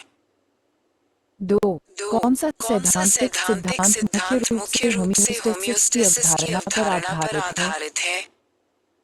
ख, अधिकांश लोग अधिकांश आत्म लोग आत्म साक्षात्कार की साक्षात्कार स्थिति की तक स्थिति पहुंच तक जाते पहुंच हैं जाते हैं क्योंकि वे क्योंकि वे सीमित होते हैं। सीमित होते हैं। लिखित लिखित। साइटो न्यूनीकरण साइटोम्यूनीकरण सिद्धांत। सिद्धांत। किशोरावस्था किशोरावस्था से हालांकि एक हालांकि व्यक्ति एक के व्यक्ति जीवन के में जीवन ऐसे में क्षण ऐसे आते क्षण हैं आते जब वे हैं जब होते वे हैं। होते हैं। एफ्टन एफ्टन सिद्धांत की सिद्धांत की आवश्यकता और आवश्यकता और टीजीवाई टीजीवाई एक्विवेलेंट इक्विवेलेंट सिद्धांत की सिद्धांत की आवश्यकता। आवश्यकता। 3, 3, जो लोग जो दूसरों लोग से दूसरों प्यार से पाने प्यार की पाने चाहत की रखते चाहत हैं रखते और हैं अच्छे और स्वभाव अच्छे के स्वभाव होते के हैं, होते हैं, वे वे चाहते हैं कि चाहते हैं दूसरे कि उन्हें दूसरे पसंद उन्हें करें। पसंद करें। कम से कम कम से कम अस्थायी रूप से अस्थायी रूप आत्म से आत्म साक्षात्कार दी। साक्षात्कार दी। कोई भी कोई व्यक्ति भी कभी व्यक्ति भी कभी परम भी अवस्था परम तक अवस्था नहीं तक नहीं पहुंचता। पहुंचता। हमारी हमारी प्रेरणाएं इस प्रेरणाएं बात में इस बात प्रकट में होती प्रकट हैं होती कि हैं हम कि इसे हम कैसे इसे प्राप्त कैसे करने प्राप्त का करने प्रयास का करते प्रयास हैं। करते हैं। उपलब्धि, उपलब्धि। Coward coward emotion. Emotion. 6, 6, Ryan और डेक रयान और का डेक का आत्मनिर्णय आत्मनिर्णय सिद्धांत सिद्धांत स्वायत्ता, स्वायत्ता, क्षमता और क्षमता और स्वतंत्रता की स्वतंत्रता की आवश्यकताओं को आवश्यकताओं प्राप्त को करने प्राप्त की करने कुंजी की क्या कुंजी है? क्या है? ख, ख, संबद्धता। संबद्धता। सोफिरुल और सोफिरुल कार्य और में कार्य अंतर। में अंतर। कठिन कार्य कठिन कार्य आमतौर पर आमतौर पर इष्टतम इष्टतम प्रदर्शन के लिए प्रदर्शन के ऊर्जा लिए की ऊर्जा मांग की करते मांग हैं, करते हैं, जबकि कठिन जबकि कार्य कठिन कार्य एक सहज एक सहज प्रेरणा। प्रेरणा। ख, आपके ख, आपके आसपास के आसपास अन्य के लोगों अन्य से लोगों से समर्थन। समर्थन। स्तर उच्च स्तर उच्च मध्यम मध्यम निम्न निम्न मध्यम। मध्यम। एक की एक की आवश्यकता है। आवश्यकता है। ये एक ये एक प्रेरणा जो प्रेरणा अक्सर जो अक्सर आनुवंशिकता से आनुवंशिकता से प्रेरित होती प्रेरित है होती भी। है भी। एक चीज एक जो चीज जो असफल न असफल होने न की होने इच्छा की रखती इच्छा है। रखती है। झटका झटका मध्यम, मध्यम, उच्च उच्च मध्यम, एक मध्यम, रात एक या कम रात या कम मध्यम। मध्यम। डोव डोव के के उपयोग में उपयोग में सांस्कृतिक अंतर। सांस्कृतिक अंतर। प्रेरणा के प्रेरणा रूप में के रूप में प्रशंसा। प्रशंसा। पश्चिमी पश्चिमी संस्कृतियों में संस्कृतियों और में और विशेष रूप से विशेष रूप से संयुक्त राज्य संयुक्त राज्य अमेरिका की अमेरिका की शैक्षिकी शैक्षिकी प्रणाली में प्रणाली में माता पिता माता और पिता और बच्चों को बच्चों बहुत को अधिक बहुत अधिक नकारात्मक नकारात्मक प्रतिक्रिया और प्रतिक्रिया और आलोचना का आलोचना उपयोग का करने उपयोग के करने बजाय के अपने बजाय बच्चों अपने की बच्चों की उपलब्धियों की उपलब्धियों की प्रशंसा करने प्रशंसा के लिए करने के कहा लिए गया कहा है। गया है। ट्रम्बल और ट्रम्बल और रोथस्टीनफिश रोथस्टीन फिश 2011। 2011। सकारात्मक सकारात्मक सुदृढ़ीकरण पर इस सुदृढ़ीकरण पर इस फोकस के फोकस पीछे के की पीछे सोच की ये है सोच कि ये है कि प्रशंसा एक प्रशंसा छात्र एक के छात्र के आत्मसम्मान को आत्मसम्मान को बढ़ाएगी, बढ़ाएगी, जबकि जबकि अत्यधिक अत्यधिक आलोचना आलोचना संयुक्त राज्य संयुक्त राज्य अमेरिका की अमेरिका की व्यक्तिवादी व्यक्तिवादी संस्कृति में संस्कृति सबसे में अधिक सबसे नुकसान अधिक नुकसान पहुंचाएगी। पहुंचाएगी। ये बहुत ये बहुत प्रभावी प्रभावी प्रतीत होता प्रतीत है। होता है। लेकिन जब लेकिन जब छात्र एक छात्र अलग एक अलग सांस्कृतिक सांस्कृतिक पृष्ठभूमि से पृष्ठभूमि होते से हैं, होते हैं, जैसे कि जैसे अधिक कि अधिक सामूहिक सामूहिक एशियाई और एशियाई लैटिन और लैटिन संस्कृतियां, संस्कृतियां, तो कहानी तो काफी कहानी अलग काफी होती अलग है। होती है। आप कह आप सकते कह हैं कि सकते जो हैं कि चीज जो हंस चीज के लिए हंस के सॉस लिए है, सॉस है, वह वह हमेशा हंस हमेशा के लिए हंस के सॉस लिए नहीं सॉस होती नहीं है। होती है।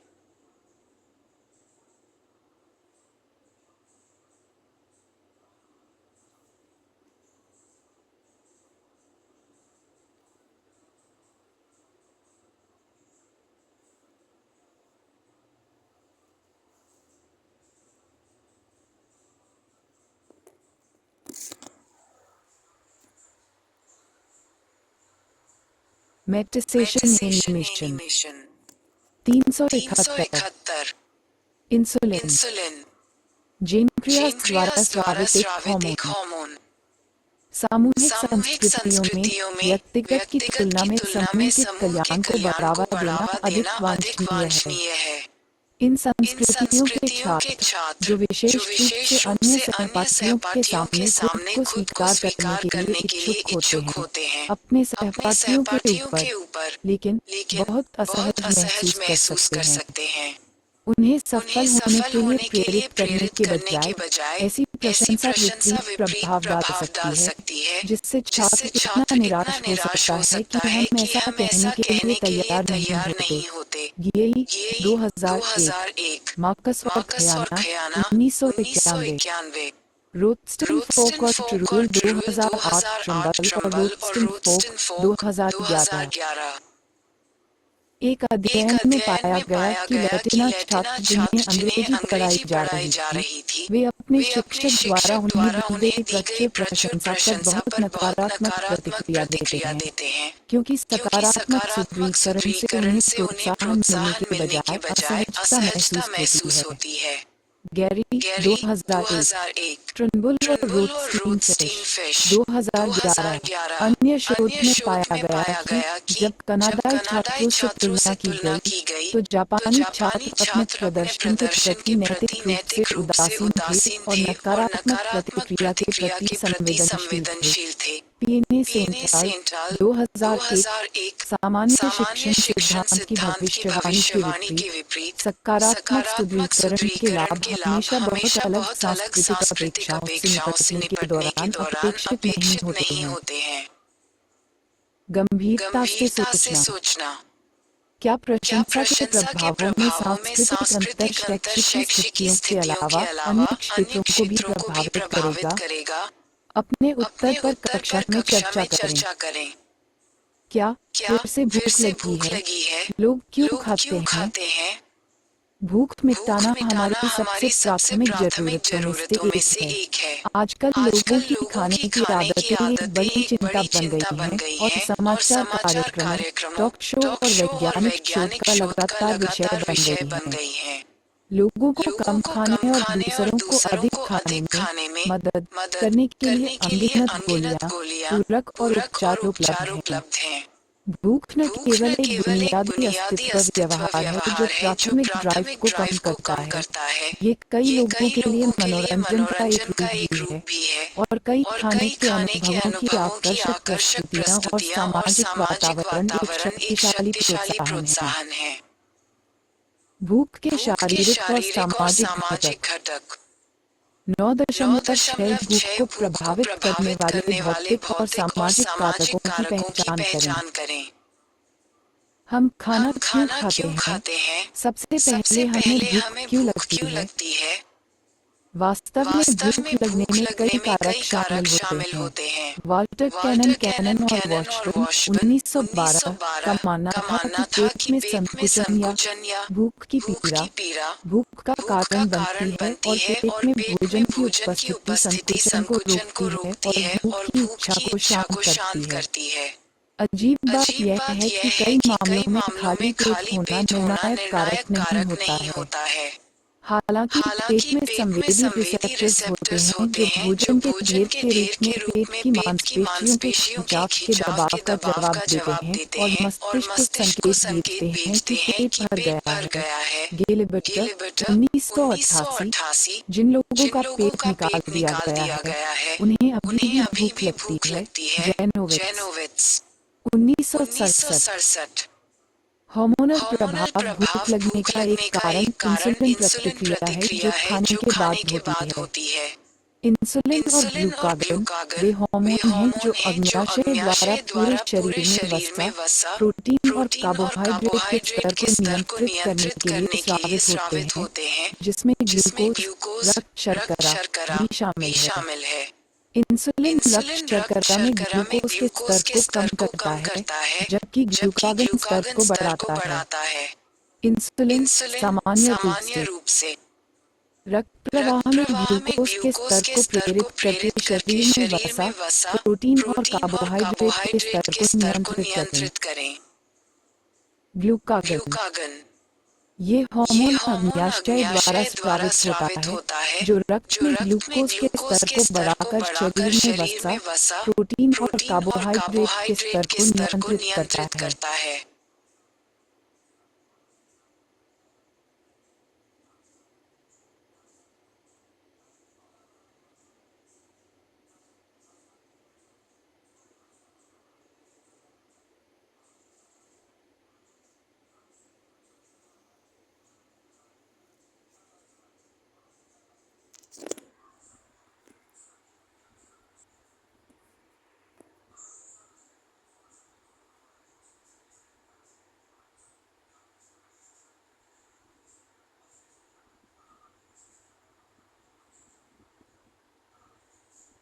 372 अध्याय 9।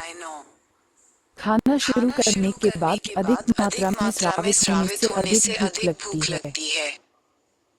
रक्त शर्करा के स्तर में गिरावट के कारण कार्बोहाइड्रेट, विशेष रूप से वे जो सरल या अत्यधिक परिष्कृत भाग्य जैसे टोगर, फलों के पेय, सफेद आटा और सफेद रोटी।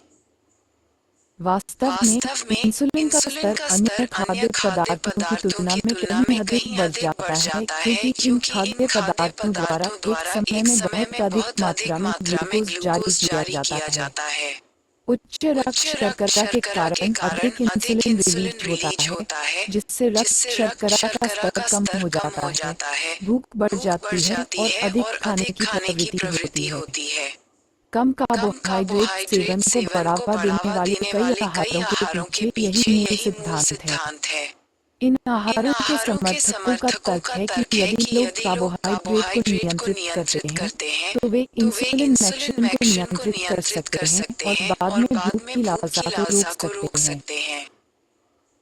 हाल के वर्षों में लेप्टिन नामक हार्मोन को भूख को नियंत्रित करने वाले कारकों में से एक के रूप में पहचाना गया है।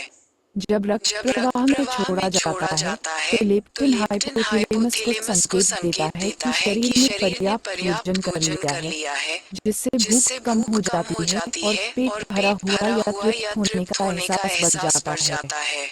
लेप्टिन के रिसेप्टर्स में आनुवंशिक असामान्यताएं और साथ ही लेप्टिन प्रतिरोध मोटापे में महत्वपूर्ण भूमिका निभा सकते हैं। यूबेन और Clement 2012, Penn et al 2014। Hypothalamus की भूमिका पेट और अग्न्याशय भूख से जुड़े शरीर के सिर्फ दो अंग हैं। अध्याय 2 में भूख सहित कई तरह की प्रेरक उत्तेजनाओं को नियंत्रित करने में हाइपोथैलेमस की भूमिका को पिट्यूटरी पर इसके प्रभाव के परिणामस्वरूप देखा गया था। लेकिन हाइपोथैलेमस में अलग-अलग क्षेत्र होते हैं जो शरीर में ग्लूकोज और इंसुलिन के स्तर द्वारा नियंत्रित होते हैं, जो खाने के व्यवहार को नियंत्रित करते हैं। चित्र 9.4 मोटापा। वेंट्रोमीडियल हाइपोथैलेमस वीएमएच ग्लूकोज के स्तर बढ़ने पर खाने की प्रतिक्रिया को रोकने में शामिल हो सकता है। नीरी एट अल 2004। एक अध्ययन में जिन चूहों के वीएमएच हाइपोथैलेमस के निचले और केंद्र की ओर स्थित क्षतिग्रस्त हो गए थे, वे अब स्ट्रिप रेटिंग नहीं करेंगे। वे तब तक खाते रहे जब तक उनका वजन काफी अधिक नहीं हो गया। हेथरिंगटन डी रैंसन 1940। इस तरह की क्षति वाले चूहे की तस्वीर के लिए चित्र 9.4 देखें। हालांकि उन्होंने सब कुछ नहीं खाया जो उनके सामने था। वे वास्तव में बहुत ज्यादा खाने लगे, केवल कुछ ही बार ज्यादा खाने लगे। उन्हें जो भोजन पसंद आया, फर्ग्यूसन और कीसी 1975, पार्किंसन और वेनगार्टेन 1990। वास्तव में यदि उनके लिए उपलब्ध सभी भोजन अरुचिकर था, तो वे मोटे नहीं हुए और कुछ मामलों में तो वजन भी कम हो गया। प्रयोगशाला चूहे तीव्र पैर पर मोटापे का एक उच्च स्तर निश्चित है, क्योंकि इस वेंट्रोमीडियल न्यूरोटक कॉर्बिटली प्रयोगशाला पर प्रेरित किया गया है। आर्नाथल अब तृप्त होने का संकेत नहीं चलता है, इसलिए नट खाना और बैठना जारी रखता है और एक हाइपोथैलेमस का एक और हिस्सा जो बगल में स्थित होता है और जिसे लेटरल हाइपोथैलेमस LH कहा जाता है, इंसुलिन के स्तर बढ़ने पर खाने की शुरुआत को प्रभावित करता है। नीरी एट अल 2004। इस क्षेत्र को नुकसान पहुंचने के कारण चूहे भूख से मरने की स्थिति तक खाना बंद कर देते हैं। वे केवल तभी खाते हैं जब उन्हें जबरदस्ती खिलाया जाता है और फिर भी इन परिस्थितियों में उनका वजन कम होता है। आनंद और ब्रोबेक 1951। होबेल और टैटलबाम 1966। हाइपोथैलेमस के ये दोनों क्षेत्र ऑरिक्सिन के उत्पादन में शामिल होते हैं, जो एक न्यूरोपेप्टाइड, एक छोटा प्रोटीन जैसा अणु जिसका उपयोग न्यूरॉन संवाद करने के लिए करते हैं, है जो भूख नियंत्रण में शामिल है। ली eight al 2014, मेसना eight al 2014। Leptin एक हार्मोन है जो रक्त प्रवाह में स्रावित होने पर हाइपोथैलेमस को संकेत देता है कि शरीर ने पर्याप्त भोजन ग्रहण कर लिया है तथा भूख कम करता है तथा पेट भरे होने का एहसास बढ़ाता है। वजन सेट पॉइंट और बेसल मेटाबॉलिक दर जाहिर है। खाने के व्यवहार में हाइपोथैलेमस की भूमिका जटिल है।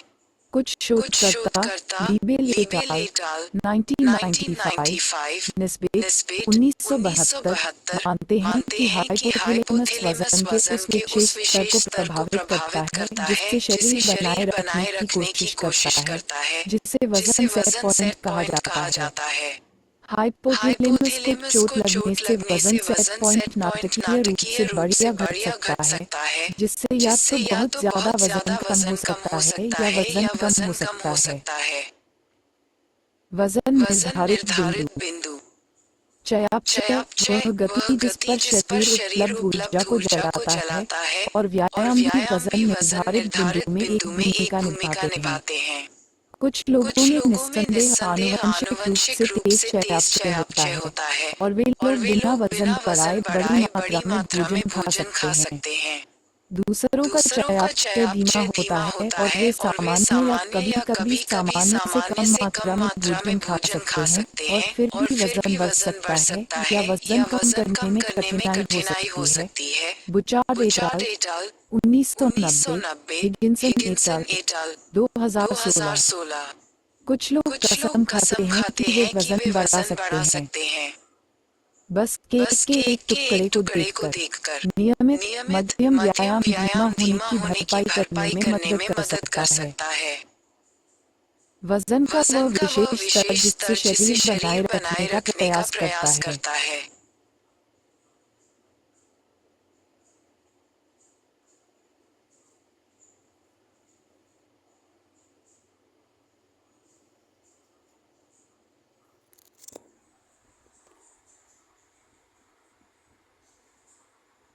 चयापचय और वजन में वृद्धि के साथ आने वाला सेट पॉइंट ट्रेम्बले जिस दर पर शरीर ऊर्जा जलाता है जब कोई व्यक्ति आराम कर रहा होता है उसे बेसल चयापचय दर BMR कहा जाता है और यह सीधे सेट पॉइंट से जुड़ा होता है।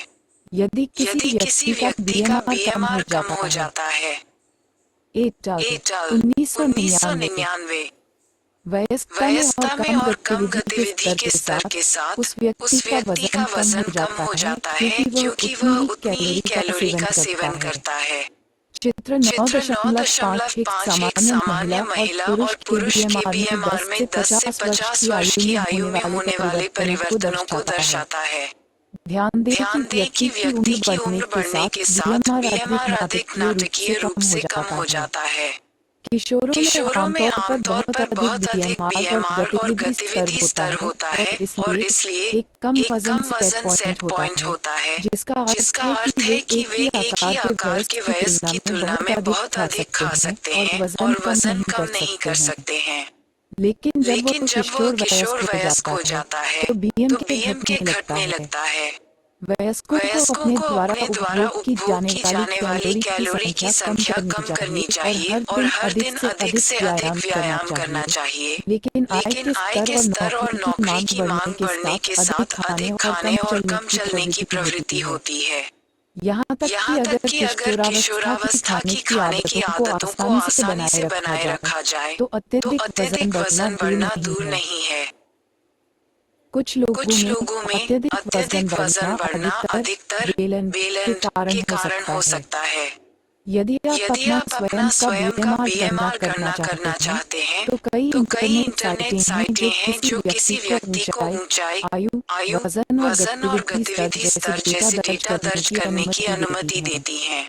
बीएमआर तक बीएमआर स्वचालित रूप से एक मानक सूत्र के अनुसार गणना की जाती है। इन साइटों को खोजने के लिए अपने वेब सर्च इंजन में basal basal metabolic rate metabolic calculator type करें।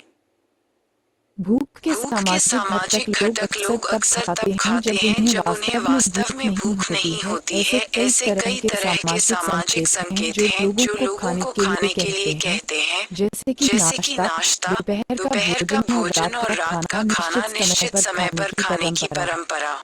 उस परंपरा का एक बड़ा हिस्सा वास्तव में शास्त्रीय कंडीशनिंग का परिणाम है। शरीर दिन के कुछ निश्चित समय पर भूख की प्रतिक्रिया के लिए अनुकूलित हो जाता है। खाने की क्रिया के साथ जुड़ाव के माध्यम से दिन के वे समय भूख के लिए अनुकूलित उत्तेजना बन गए हैं। कभी कभी एक व्यक्ति जिसने अभी देर से नाश्ता किया है, उसे दोपहर में भी भूख लगेगी, सिर्फ इसलिए क्योंकि घड़ी बताती है कि खाने का समय हो गया है। लोग भोजन की अपील पर भी प्रतिक्रिया करते हैं। क्या कई बार ऐसा हुआ है कि किसी ने बहुत ज्यादा खाना खाया हो और मिठाई के डिब्बे में रखे उस स्वादिष्ट दिखने वाले चीज केक को देखकर ललचा गया हो। ये देखने के लिए कि क्या आपके पास स्वस्थ भोजन के प्रति कोई अंतर्निहित प्राथमिकताएं हैं।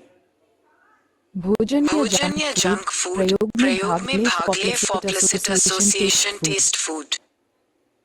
भोजन का उपयोग तनाव की स्थिति में भी एक आरामदायक मूड के रूप में किया जा सकता है, जो अप्रिय चीजों से तुरंत मुक्ति दिलाता है। डेलमैन नेटाल 2003। रोडिन 1985 ने पाया कि भूख पैदा करने वाले इंसुलिन के स्तर वास्तव में खाने से पहले बढ़ सकते हैं। इसी तरह 2500, 2000, 1500, 2140, 1370 और 1720, 10 to 18, 15 to 20। आयु सीमा चित्र 9 5 महिला और पुरुष के लिए औसत बीएमआर।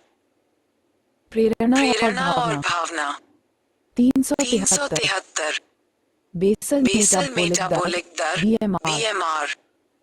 शरीर के जलने की दर जब जीव विश्राम कर रहा हो तो ऊर्जा।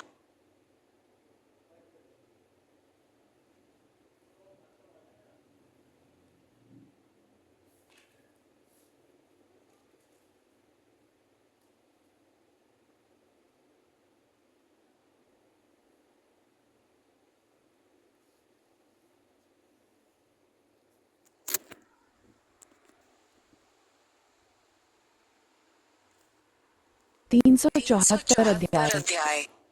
पावलोव के कुत्ते अपना भोजन प्राप्त करने से पहले लाल टपकाना शुरू कर देते थे। जैसे पावलोवा डोबी के तरीके से ये शारीरिक घटना से बड़ी क्रिस्टोक्लास अतीत में कई कंडीशनिंग कुछ दृश्यों और संवेदी विशेषताओं वाले खाद्य पदार्थ खाने से एक आंतरिक स्पाइक होता था और यह जोड़ी इतनी बार होती थी कि अब भोजन को देखने या सूंघने से भोजन खाने से पहले स्पाइक उत्पन्न होता है। स्टॉकहोम 1999। ये समझा सकता है कि क्यों कुछ लोग जिन्हें आंतरिक भूख के बजाय भोजन की बाहरी विशेषताओं पर ध्यान केंद्रित करने की प्रवृत्ति के कारण बाहरी कहा जाता है, इन बाहरी संकेतों के प्रति अधिक प्रतिक्रियाशील होते हैं।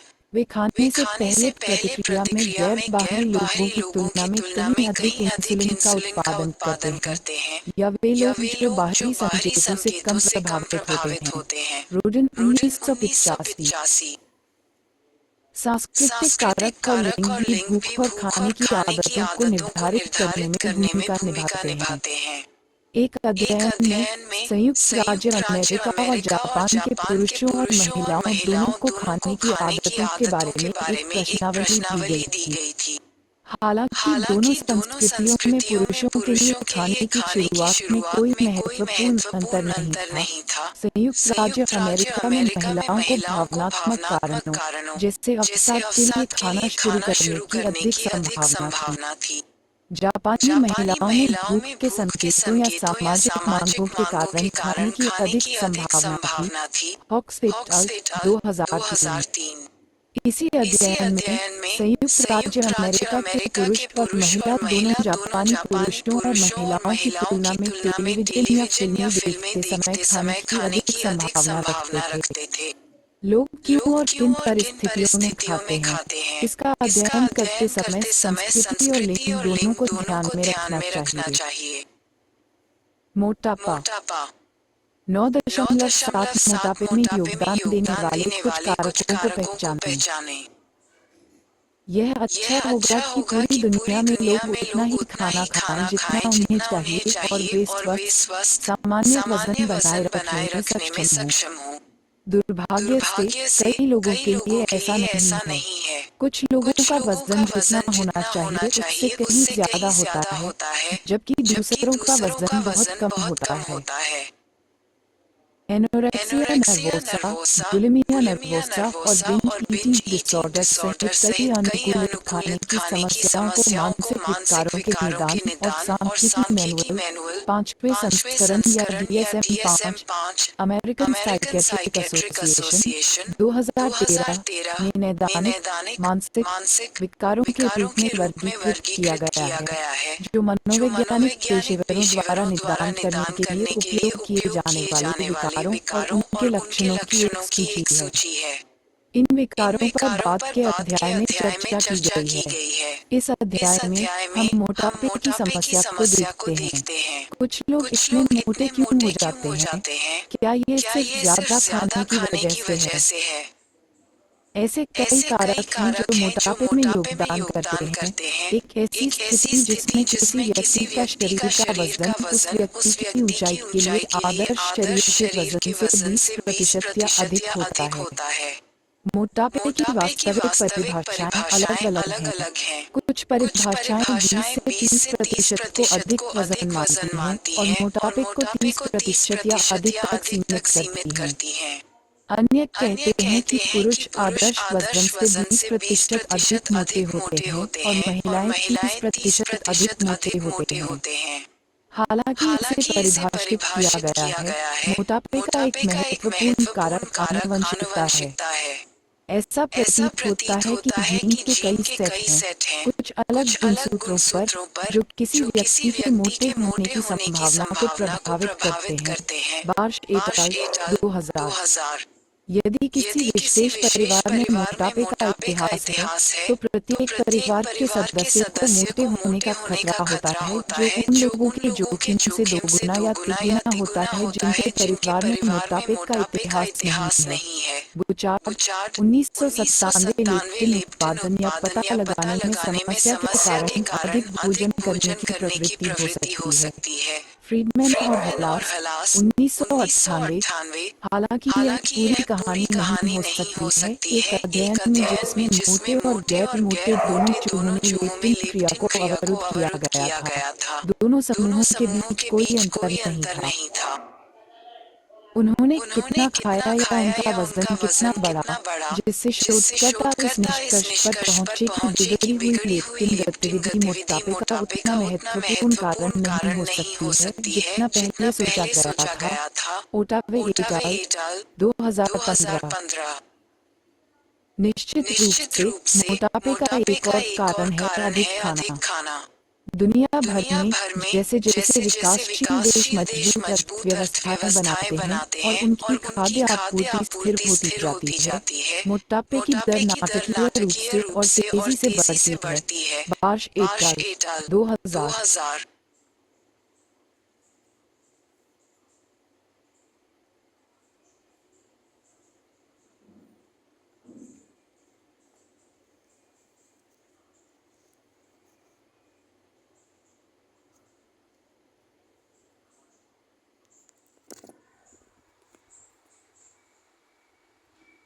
प्रेरणा और इमाट्रियम 375।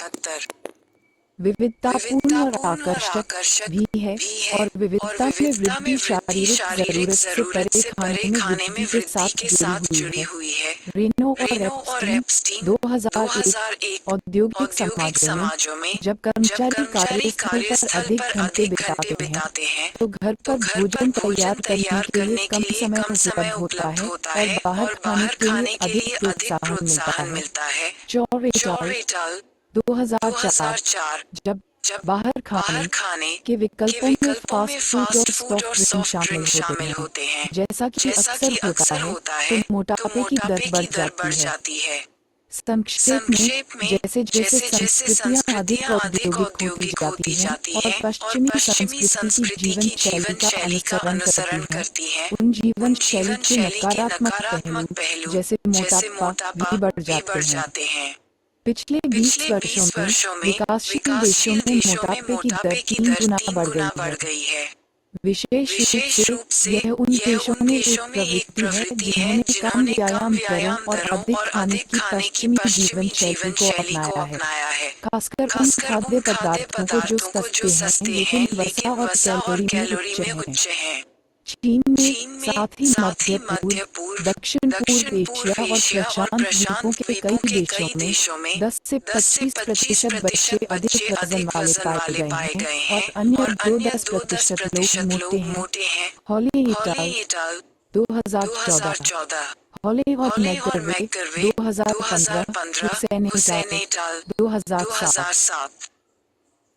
तनाव भी मोटापे में योगदान देता है। एक अध्ययन में पाया गया कि सैन्य कर्मियों की महिला बच्चों में मोटापे सहित खाने के विकारों का जोखिम अधिक होता है, एक जोखिम जो अवसाद की उच्च दरों से जुड़ा हो सकता है। श्वे इटाल 2015 तनाव से संबंधित है कि हम कितनी नींद लेते हैं और नींद की गड़बड़ी भी वजन बढ़ने का एक कारक है। रोने इटाल 2015 जैसा कि पहले बताया गया है, उम्र बढ़ने के साथ मेटाबॉलिज्म धीमा हो जाता है। अपनी युवावस्था की खाने की आदतों को न बदलने और अपने सेवन को कम करने के अलावा जैसे जैसे वे अधिक आय अर्जित करते हैं, लोग अक्सर अपने द्वारा खाए जाने वाले भोजन की मात्रा भी बढ़ा देते हैं, जिससे वजन बढ़ना सुनिश्चित होता है जो मोटापे का कारण बन सकता है। संयुक्त राज्य अमेरिका में दुनिया में मोटापे की दर सबसे अधिक है। इसकी एक तिहाई आबादी अब मोटापे से ग्रस्त है। फ्लेगल इटाल 2012, फ्रीडमैन 2003, मेरिक 2000, मोकदाद इटाल 2001, एंजी इटाल 2014, ओडन इटाल 2014। मोहक आकर्षक वांछनीय। अभ्यास प्रश्नोत्तरी आपको कितना याद है? सर्वोत्तम उत्तर चुनें।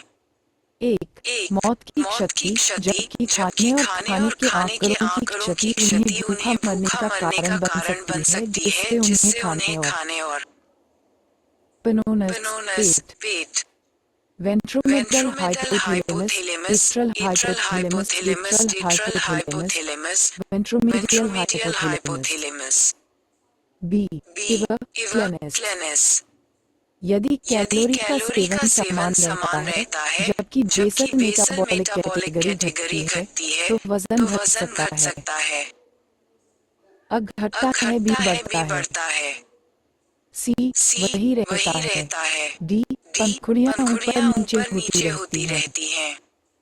3 12 बजे लेकिन फ्रास्ट वह 11:30 बजे भूखा है जब वह कबाड़ी क्या एक्सपेक्टेंसी हराया। आनुवंशिकता बी नोल प्रो। हंगर टाइम केवल 50 ग्राम सही साइज। इन्फिनिटी फीचर में खाने और एवं की शैली। 4 गोद लिया गया है। छाती दरों में पिछले 20 वर्षों से अधिक है। एनिमेटेड बहुत स्टेट BCM थोड़ा। डी बीच में भावना। यह अध्याय मानव व्यवहार को संचालित करने वाले उद्देश्यों के अवलोकन से शुरू हुआ है, लेकिन लोग सिर्फ व्यवहार ही नहीं करते, वे हर मानवीय क्रिया के दौरान भावनाओं का अनुभव करते हैं।